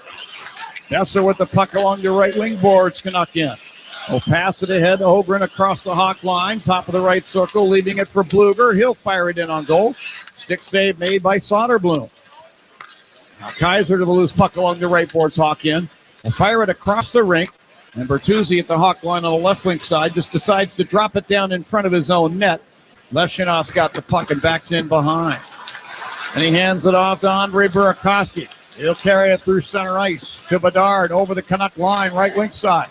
Rick White pass picked off by the Canucks. Elias Pettersson back through center. Crossing the Hawk line on the right wing. Will stop on the half boards. Put it down behind the net. Renzel picks off his pass. Moves it up ice for Bedard, but it's off the backhand portion of his stick blade and down into the Canuck zone. Bouillon moves it over to Mancini along the right wing boards. To Pettersson in front of the Canuck net. Then a pass up the left wing. Zeev Bouillon at center ice. Front of the benches. He'll dump it down the left boards and in behind the Hawk net. Sam Renzel back to play it there. Canucks get a line change. Renzel, Oliver Moore, back to Renzel, right wing at center ice. They were teammates at University of Minnesota last year. Now Moore turned the puck over Canuck line. Hoglander to the Hawk zone right wing side. Hands it off to DeBrusk. He'll fire from the top of the right circle. And a blocker save made by Soderblom. Vlasic back the other way. Crossing the Canuck line on the left wing. Takes a bump, put the puck down to the corner. Vilander there to get it to Pettersson, and he'll clear to center ice. Big Louis Crevier on the puck. He eludes Evander Kane. Crevier back the other way over the Canuck line, right wing side, firing a shot that was blocked by Marcus Pettersson. And then the puck cleared by DeBrusk down into the Hawk zone. We're about halfway through period number 3. Canucks with the 4-3 lead. We've got about 4 minutes without a whistle here, John. Going to give you a little chance to catch your breath. Now Teravainen firing the puck ahead. This deflects up into the protective netting and out of play. 9:53 left in the third. 4-3 Vancouver. This is Blackhawks hockey on 720 WGN. When you're betting and find yourself constantly thinking about gambling and you're losing more money than you have, are you really winning? If you're spending too much time with the slots or you can't stop betting on sports and you find yourself feeling overwhelmed, maybe lying, and probably losing more money than you can afford to lose, you're not alone and you can get help. It's available 24/7 and it's confidential. When your betting has gotten out of hand, call 1-800-GAMBLER or visit www.areyoureallywinning.com. Sponsored by the Illinois Department of Human Services. No! It's just a golf lesson, champ. Loosen up. I can't. See that Hyundai Santa Fe? Yeah. I only paid. Finish up on your own. I gotta run. Deal's so right, it almost feels wrong. The Hyundai Getaway Sales Event. Get 0% APR for 60 months, plus 0 payments for 90 days on the Hyundai Tucson, Tucson Hybrid, Santa Fe, or Santa Fe Hybrid. Now, during the Hyundai Getaway Sales Event. Hurry. Offer ends March 31st. Call 562-314-4603 for details. Think you have what it takes to correctly predict this year's big winners at the Oscars? Then join me, Richard Roper, at Wayfarer Theater in Highland Park. Try to outguess me. Just try. Winners, if there are any, will be entered into a drawing to win a 3-month unlimited membership to Wayfarer Theaters. It all kicks off at 7 p.m. on Tuesday, March 10th at Wayfarer Theater, 1850 2nd Street in downtown Highland Park. Tickets are just $10. For more info, visit wayfarertheaters.com/Highland Park. That's WAYFARER theaters.com/Highland Park. Hey, Blackhawks fans, it's Frank Nazar. We're back. Time for more Blackhawks hockey. Well, Who's Hot, Who's Cold is sponsored by Plumbers 911 Chicago, where they do it right the first time. And Who's Hot? Well, how about the Dallas Stars? Charlie Roumeliotis talked about them earlier. They set a franchise record with a win streak of 9 games Monday. They're looking for 10 tonight. They're in overtime against Colorado, currently tied at 4 each. And who's not? Well, these Vancouver Canucks have lost 19 of the last 21 games. Elias Pettersson had no points coming into this game. He does have an assist tonight. He's in the second year of an 8-year, $93 million extension. They do have the lead, but there's still just under 10 minutes to go here in the third period. Kind of tenuous, if you ask me, but they've done what it takes to get the lead. By the way, during the break, Kendall Coyne Schofield, the Chicago area kid, who was part of that gold medal winning team for Team USA Women. She is here tonight with her husband and son, and on the video board here at the United Center for everybody to see, brandishing that beautiful gold medal. So proud of Kendall. She's one of us. And just really, really happy for Team USA, both the men and the women. Well done in the Olympics. Inside the Canucks zone. Tasson turning the puck over. Now got it back and chips it to center ice. Matt Grzelcyk takes the puck and back skates into the Hawk zone between the circles. Gave it to Levshunov in the circle to Soderblom's right. Flips it over to Grzelcyk in the circle to Soderblom's left. He'll step between the circles. Move it up the left wing. Burakovsky through center.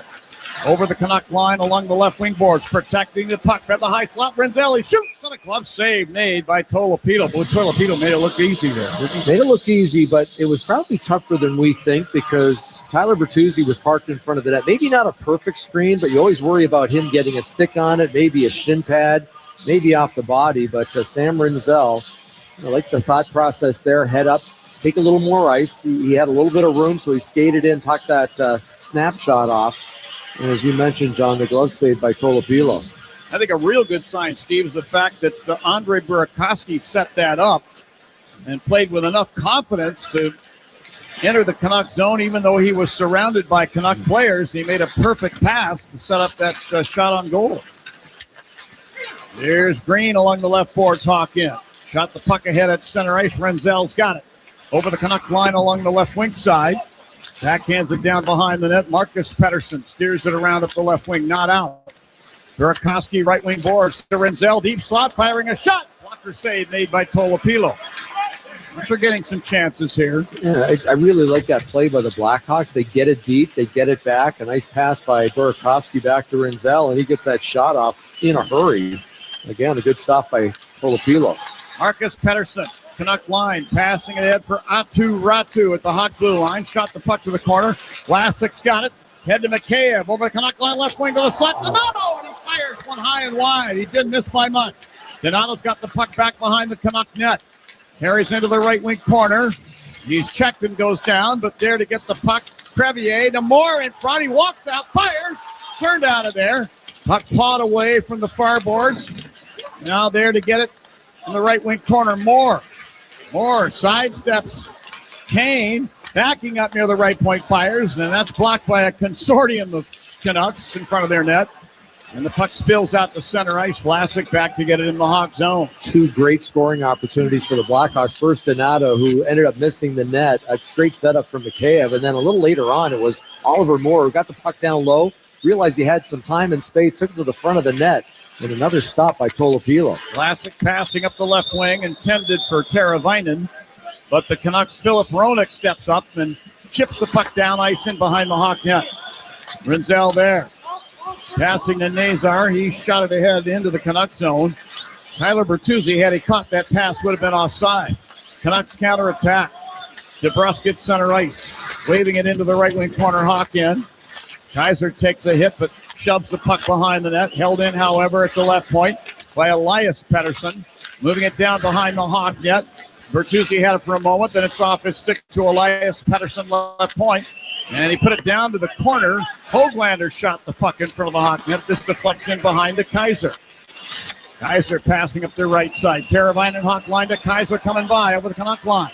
Dead the high slot. Nazar down to Kaiser, right wing corner. Back to Nazar along the right boards. In front to Green with a shot. And Tolopilo down with a butterfly save. Will hold the puck. We get a whistle, stopping play. 6:22 left in the third. 4-3 in favor of the Canucks. This is Blackhawks hockey on 720 WGN. WGN Chicago is your radio home for the Hawks, the Cats, March Madness, and the Indy 500. On air and on smart devices worldwide. Hey, Chicago Blackhawks fans! I know you'd do anything for a win on game day and an ice-cold Bud Light. Because whether you're tailgating in the parking lot or parked on the couch, sitting on your lucky stool at the bar, or standing in the fan section all game long, a win isn't a win without the clean, crisp taste of Bud Light. And there's nothing easier to enjoy than that. Bud Light. Easy to drink, easy to enjoy. Enjoy responsibly. Anheuser-Busch Bud Light Beer, St. Louis, Missouri. Hearing I had cancer was devastating. Learning vital organs would be temporarily removed to reach it had me speechless. I'm Jessica. When I found out I had a tumor stretching from my heart to my hip, the first thing I thought of was my family. Then my cancer, cardiology, and transplant team at Northwestern Medicine came up with a plan to save my life. Nationally ranked for cancer by U.S. News and World Report, Northwestern Memorial Hospital was one of the only hospitals in the nation with the collective expertise to perform Jessica's 10-hour surgery. After temporarily removing her liver and kidney to reach the tumor, they replaced the damaged vein and removed the additional cancer that had grown into her heart. My team stopped at nothing so that I'm able to be here with my family. Because what makes us better makes you better. Northwestern Medicine. Learn more at nm.org/better. Jiffy Lube's quick, quality 15-minute oil change service means your car will be ready before you know it. You'll find yourself saying, already ready? With Jiffy Lube, you'll be in and out in a jiffy. Well, Speed of the Game is sponsored by Chicagoland Jiffy Lube. Visit your local Jiffy Lube today for a quick, quality oil change that gets you in and out in a jiffy. And how about the young star, Matthew Shaver of the New York Islanders? Scored his 20th goal recently. That broke a record that stood for 43 years. Phil Housley. Plays like a veteran, doesn't he? Oh, he has more goals than Bobby Orr did at 18, Ray Bourque, and Phil Housley. That is a pretty elite company. I would say. And then you think about the New York Islanders' legacy back in the day. Dennis Potvin, one of your former teammates there. Some great Islander players, great defensemen in the NHL, and ones you just mentioned for sure. Kaiser at center ice takes a give and dumps the puck to the left wing corner. Canuck in. Belander first on the scene, stopping there in front of Bedard. Passing up the right wing side to Bluger. Canuck line. He'll spin it off the boards into the Hawk zone. Canucks go for a change. Grzelcyk now fed a pass ahead that Burakovsky missed and goes into the Canuck zone between the circles. Belander is there. Now the Hawks will go for a line change. In between the circles, Canuck zone. Elias Pettersson. Passing up the right side. Bluger center ice. Actually, Rossi turns it over. Andrew Mangiapane breaking down the left wing side into the Canuck zone. Stopping on the half boards. Gave it to Moore, left wing corner. Spins off a check. Moore holding the puck top of the left circle. Kept it alive to Grzelcyk left point. Down to Mangiapane, back of the net. Mangiapane with the room. Walks in front, delays, and a fire. They score! Oh, now this is going to be washed out. This is going to be washed out. Yeah, it's kicked in. One of the game referees, excuse me, Steve, Stephen Hiff has washed this out, and I'm not exactly sure why.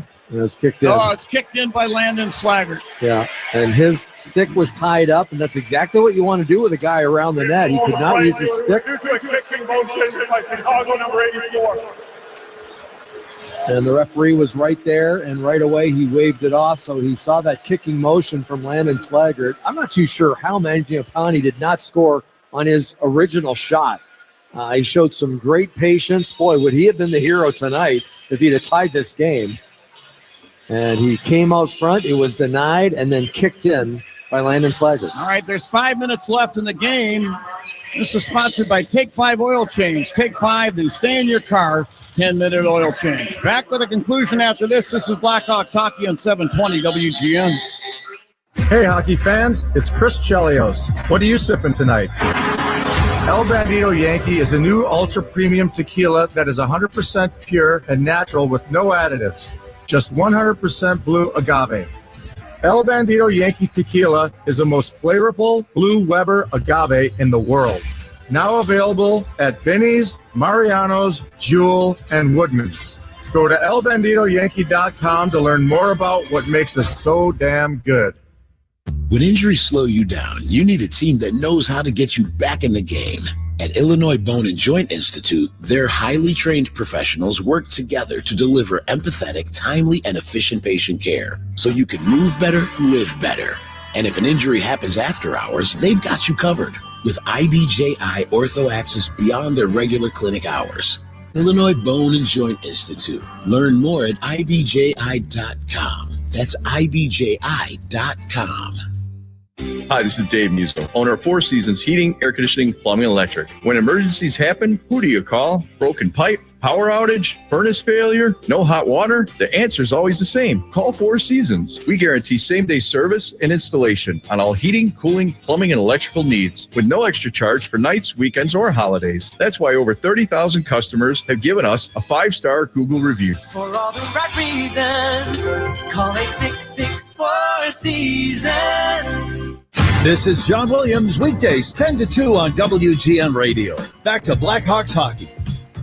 Well, thanks, Sean. And all Blackhawks wins this season are sponsored by Circus Sports Illinois. Download your new bookie today at circusports.com. And it's the Four Seasons face-off. They're trusted local experts for heating, air conditioning, plumbing, electric, and generators. It's going to originate just outside the Canuck blue line at center ice. And Elias Pettersson flips it back into the Canucks zone. Vilander moving the puck over to Marcus Pettersson. He'll spin it up the left wing side to Elias Pettersson in front of the benches, who shot it down behind the Hawk net. Vlasic scoots it around up the left wing side, and Nazar deflects the puck out to center ice. Marcus Pettersson there. Flings it back down behind the Hawk net. Vlasic did well to keep it away from Elias Pettersson. Moving it ahead now to Bertuzzi. In front of the benches. Play a little chaotic right now. Nazar finally grabs the loose puck to Teravainen. Canuck line on the left wing side. Sent it across into the right wing corner of Vancouver zone. Blueger there to handle it. Put it up the left wing at center ice. This is Linus Karlsson dumping the puck down to the left wing corner, Hawk in. Rinzel with it behind the net. Passing up the left wing, Kaiser, center ice. Crossing the Canuck line to the corner. Flings it behind the net around for Bertuzzi along the right wing boards. He's contested for the puck over there by Blueger. Puck comes free. Rinzel held it in. Right point with a nice play to Bertuzzi, right circle. To Bedard in the right wing corner. He'll carry behind the net. Stops on a dime back there. Got tied up. Works it free. Right wing corner, Burakovsky. High slot now. Rinzel delays and fires. This deflects to the right wing corner. Burakovsky there. Tried to center the puck, picked off by Sasson of the Canucks, and he'll clear it off the boards into the Hawk end. Canucks get a line change. Rinzel back in the Hawk zone, handing it at the Hawk blue line. Connor Bedard there. He eludes Ogren, moves it through center and over the Canuck line. Burakovsky to Bedard down the right wing side, but he turned the puck over, and Roenick will flip it through the air and down. We're going to get icing here against Vancouver. I wouldn't call that, I don't know if I could call that unwise or not, Steve, that play by Roenick. I don't know if he was looking for a teammate that felt that maybe he felt that his teammate could beat the Blackhawk defender to the puck. I don't know. I'll call it unwise. I was surprised because he had time and space. He could have skated it a little bit. He had a guy up ice that he could have flipped it to, and instead he put it a little too far, and this is a very dangerous play now. Oliver Moore taking the faceoff for the Blackhawks. Canucks have gotten the better of the Hawks on draws here tonight. And this one goes to the Hawks. Donato with the puck left wing corner. Carries behind the net, sets up the right circle for Crevier, and he shanked the shot and actually hit the heel of the blade of his stick and ricocheted into the Hawk end. Yeah, it wasn't quite in his wheelhouse. That would have been a perfect setup. Yeah. Donato with the puck around the net, and Crevier only about 30 feet off to the left of Tolopalo. And now Crevier involved in this play. Put it out to the line. Well, Donato tried to fire it in on goal. This deflects to center ice. Loose puck down at the Hawk blue line. Besser sticks it down between the circles, Hawk in. Donato there will drop the puck in the near corner to Vlasic, who moves in behind the Hawk net and leaves the puck there for Artyom Levshunov. 2:30 left on the clock for the third. 4-3 Vancouver. Levshunov passing up the right side. Nazar to the Canucks blue line. Dumps it to the left wing corner. There to get it Bedard. Sends it behind the net. Burakovsky, right wing corner, tried to center. This is picked off by O'Connor of the Canucks, who clears to center ice. Soderblom looked like he was going to head to the Hawk bench, but stayed in the crease after seeing the Canucks get possession. Yeah, that was a smart play. He was being waved to the bench by the bench, but I'm glad he just changed his mind because Vancouver did get possession. Now the Hawks get possession at center ice. Teravainen sends it back into the Hawk zone. Levshunov. There goes Soderblom to the Hawks bench. Teravainen Hawk line to Bedard at center ice on the right wing. Firing it down the boards, into the Canuck zone, circles the net, ends up along the near sideboards where Sasson will fling it all the way down. And icing's called once again against Vancouver. So the Hawks will play with an empty net and 6 attackers with this faceoff inside the Canuck zone, circled to the right of Tolopilo. We're going to take a timeout here, John, and Mike Vellucci with the whiteboard down on the lower part of the bench, just talking to the 6 guys who are on the ice. Now, obviously, the key here is to win the draw. And you win a draw, you get possession of the puck. You can set up a play. Minute 39 is plenty of time, but it's all predicated on winning a faceoff. So that's first and foremost what you have to do. When you pull your goaltender, it's easy to jump the puck. You just make sure that wherever the puck goes, you send a couple of guys. And let's say Vancouver does win it, just make sure you get 2 guys there in a hurry and make sure that whoever does touch the puck can't get it out of the zone. So really important you don't lose a clean draw and that you swarm the puck when you get that chance. Well, I mentioned that Vancouver has been getting the better of the draws. by a mile, I should say. They've won 35 and lost 16 for 69%. So we'll see if the Hawks can get a face-off win here and create something. Well, you know that Vancouver's going to be busting their hump. What did you say? It was 9 consecutive road losses for them? That is correct. Yeah, so they want to get that ugly taste out of their mouth. They realize they're 1:39 seconds away from winning one on the road, and you're going to see some second and third efforts all over the ice. The Canucks so far this season have been outscored by a mile in all 3 periods. Drop of the puck to the left of Tolopito. The Hawks get it. Bedard put it back to the right point. Levshunov to Teravainen along the right sideboards. He put it out to the line. This is picked off by the Canucks. Sasson down the left wing side will fire into the empty net. He scores. An empty net goal, and the Canucks now lead 5-3 with 1:26 left on the clock. Tell you what, Teddy Bluger's had a real good game for the Vancouver Canucks. You know, Teravainen was trying to get it back to Levshunov, a saucer pass, and Bluger just picks it out of midair. One hand on his stick, he blocked it, and he chipped it by the defenseman, raced to the puck, and got it himself. And from a very sharp angle, I thought he did a good job because Levshunov had a lead on him from a very sharp angle, puts it into the empty cage. That's the 5th goal now for the Vancouver Canucks. And still a minute 26 here for the Chicago Blackhawks. Well, we'll see if Soderblom is pulled to the bench once again. Play back in the Canuck zone. Besser clears to center ice. Levshunov got the puck over the center ice circle. The Teravainen Canuck blue line. Had he moved the puck into the Canuck zone, the play would have been offside. As it is, Roenick takes it away and clears it down into the Hawk end. There goes Soderblom again to the Hawks bench. 6 attackers in an empty net for the Hawks. Bedard's got the puck at center. Carries into the Canuck zone. High slot. And got away a shot, but it's blocked. And now a shot for the empty net from the Canuck zone is wide of the net, meaning icing is called against Vancouver. But they're up by 2 goals. They may as well go for it. Yeah, I didn't miss by much. And, you know, you kind of have faith with the 2-goal lead that let's try and win a draw and we can even ice it again and maybe get down to 37 seconds. But Blackhawks do not have a timeout. Obviously, Vancouver's not going to call one here. So another big face-off just to the left of Tolopilo. These are facing off against Marco Rossi. Rossi wins the draw. Roenick will spin it around at the right wing boards and down. Levshunov is chased in behind the Hawk net by Brock Besser. Passes ahead now to Teravainen. Works his way over the Canuck line along the right wing side. Rink wide pass, Grzelcyk top of the left circle. To Bertuzzi left corner. 27 seconds on the clock. Now Bedard along the left wing half boards. To Nazar left corner. Tried to center the puck. Roenick broke up that centering attempt. Moving it up the right side. Besser takes the puck, fires for the empty net. He scores. And Brock Besser hits the empty net. It's now 6-3 Vancouver with 15 seconds left in the hockey game. Besser didn't have a lot of time and space, and he literally picked that puck up off his backhand, didn't even look, just fired it right down the ice. And it was a perfect strike right into the middle of the net, the empty cage. Besser, that's his 2nd on the night. Yeah. He scored the backbreaker earlier in this 3rd period on the power play, the bunt out of midair to put them ahead 4-3 at the time. And this is the dagger. 6th goal of the night and 6-3 the score. 8 seconds left. Höglander, one more try, breaking into the Hawk zone to the right circle, fires a backhander that goes wide, and the horn will sound, ending the hockey game. So the 9-game losing streak on the road for the Vancouver Canucks comes to an end. They win their first road game of calendar year 2026 here tonight, beating the Blackhawks 6-3. The final shots on goal favor the Hawks 23-22. We'll be back with more right after we take this break. This is Blackhawks Hockey on 720 WGN.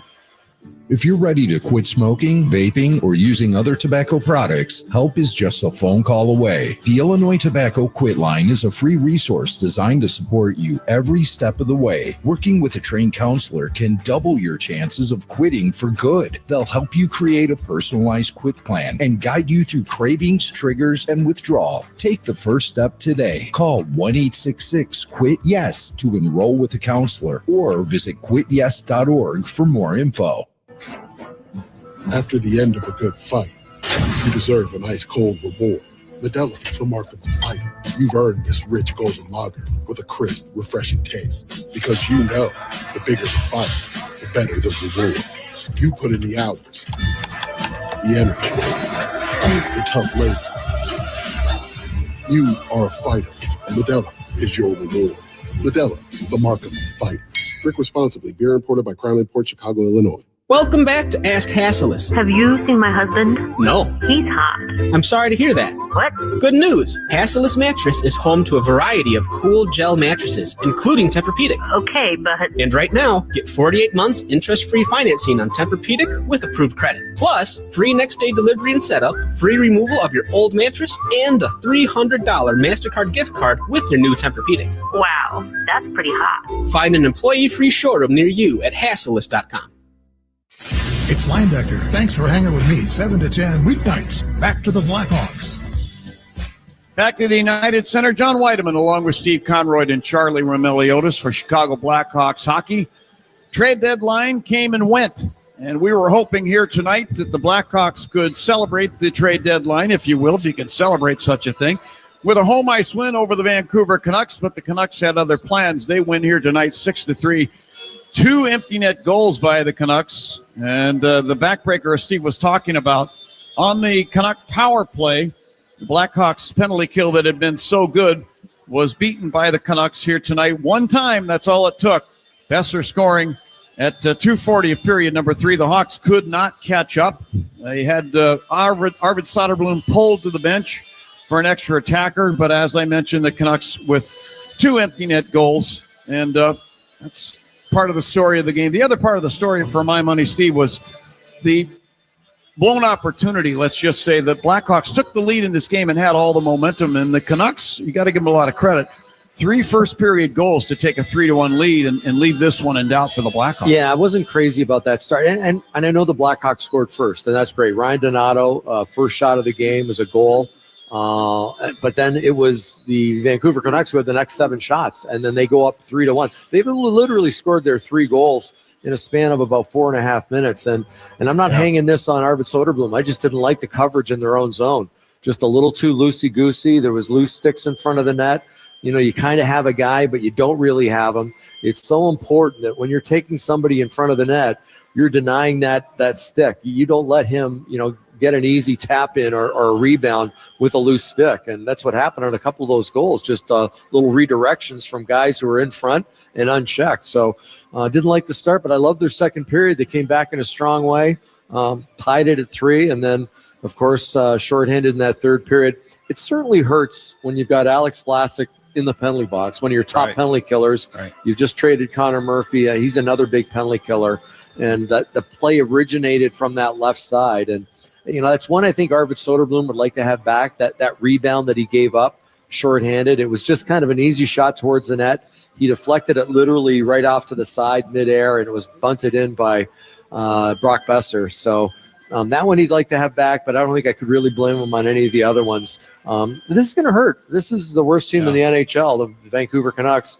And as you mentioned, hadn't won a road game in a long, long time. They win one here, and I give them credit. They worked really hard after they got the lead. They shut it down as well as anybody.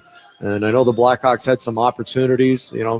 Connor Bedard had 5, maybe 6 shots in this hockey game and just wasn't able to beat the netminder.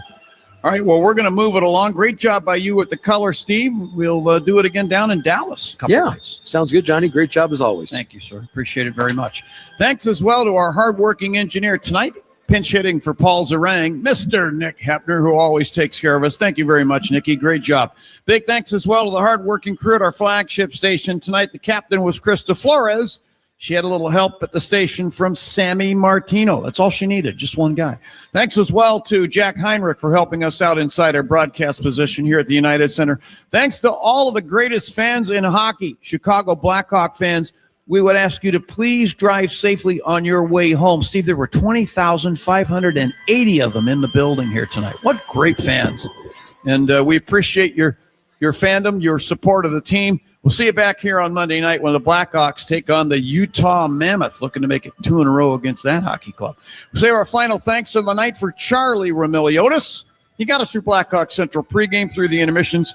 He's going to get you home in the Flight by Yuengling Chicago Blackhawks radio post-game show. Flight is the next generation of light beer. For everybody I mentioned, I'm John Weideman from the United Center here on Chicago's West Side. Thank you for tuning in. This has been Blackhawks Hockey on 720 WGN. As I mentioned, Charlie's got your post-game show, folks, and here he is right now. The game is in the books, and the Flight by Yuengling Chicago Blackhawks radio postgame show is on the air on the Blackhawks Radio Network. Here's Charlie Roumeliotis. Welcome to the Flight by Yuengling Chicago Blackhawks radio postgame show. Charlie Roumeliotis here at the United Center, where the Blackhawks lose to the Vancouver Canucks 6-3 on trade deadline day. The Vancouver Canucks, I think John was mentioning that or Steve, was it you that mentioned that Canucks were on a 9-game road